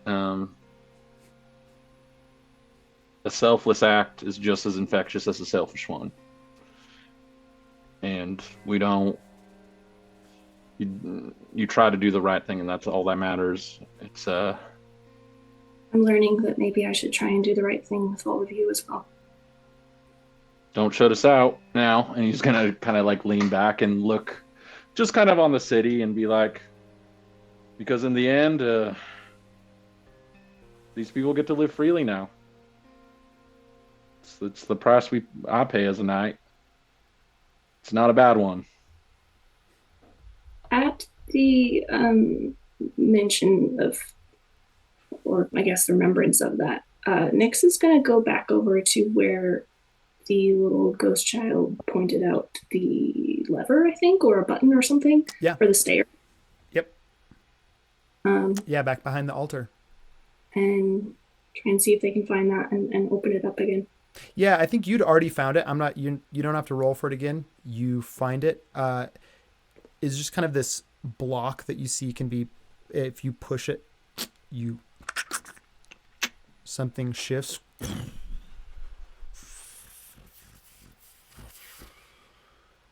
And as a stone panel in the floor slides back, you're looking down, you see into kind of the stairs descend down into what is this cellar space. Not a lot of headroom, though. I mean, even you going down there would kind of have to duck. There's enough light coming into the church, I think now. Before it wasn't illuminated, it was nighttime, nothing was getting down there. There's enough light now that you can see cast down the stairs. You see that it is littered with bones. You can make me an investigation check if you want, or a medicine check too. Baron wants to look at bones. Yeah, go ahead and make me a medicine or an investigation check. I got a 9. 9, yeah, I you think see the bone. Nyx Yeah, is just shocked by how many there are. 16. on a 16, Perrin, there's a lot of bones. It is because they're kind of disassembled, though. You see that these bones look like somebody who died. Like a lot of there's charring on them. Looks like they died from fire, but like a fire that, you know, it's no one left the body in there and then the fire burned out, because they're not that charred. It's like they died from and then were actively pulled out of the flame. There is,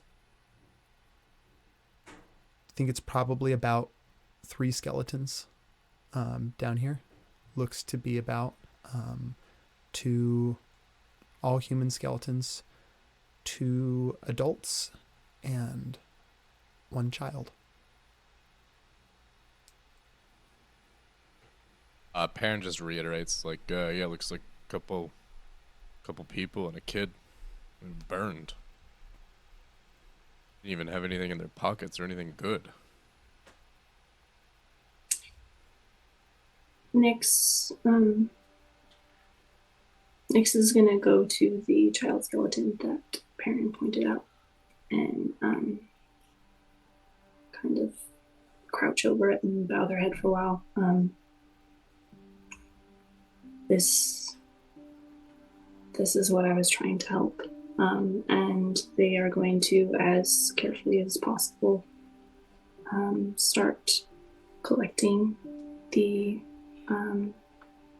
bones, and going to go give them a proper burial. Okay. Let me ask this, because this will be the last little scene that we play out before the session's done. Does Nyx let the party know what they're doing and invite the party to come along? Okay. They said that out loud. Cool. This is what I was trying to help. We can retroactively in the next session, like if somebody had wanted to do something before night fell, like retroactively figure that out. We're going to close you seeing the bones. I think, you were kind of doing this like while Winnie was having this, before Winnie leaves. Winnie knows the bones, knows the family. The Whitaker family, the first family ever to be put to death by Father Emile upon his arrival in Imago under the claim of using dark magic, and in particular, the boy.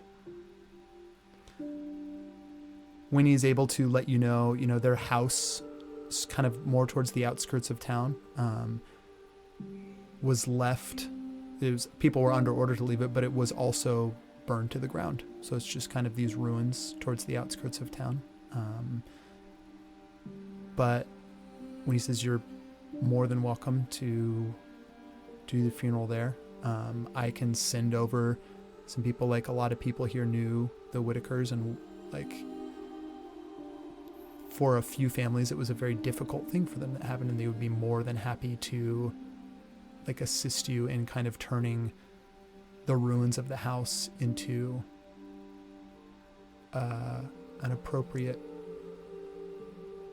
burial plot.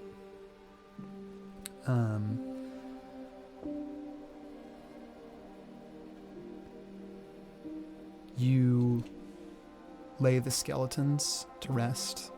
This family who did nothing but give birth to a remarkable child, and for that were brutally punished by a wicked man. Once everyone's laid to rest, Nyx is just going to just minor illusion like moonlight over the little kid's gravestone. As you minor illusion moonlight,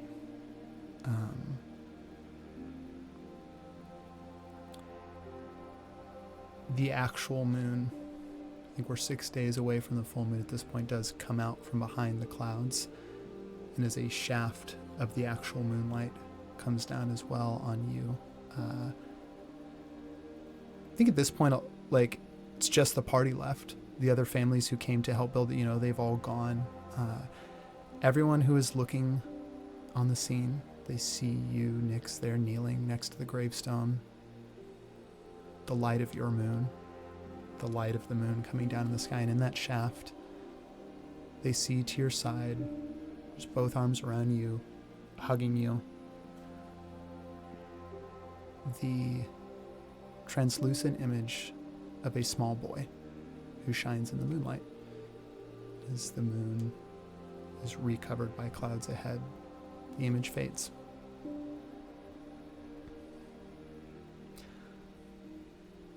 Can I throw a second funeral real quick? Yeah. While this is going on, Perrin does not go to that, but he does get a short piece of rope, ties it around the torso of Father Emile. He drags it to the edge of town, and I cast Speak with Animals to find some coyotes or whatever's around here, and he just throws it at whatever nearby den is there. Spits on it. Ooh. Yeah, they come quick and just kind of start tearing into this thing. In this moment, give me a perception check.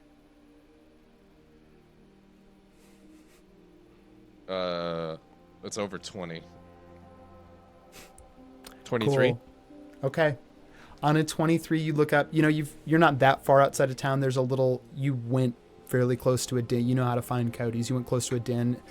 A pack of them came out, and they just tentatively at first, but begin to pull at sections of Father Emile's body. As you look up, there's a bluff in the distance. You see a woman with long white hair, white hat, and a white vest looking out at you. And then they turn and disappear.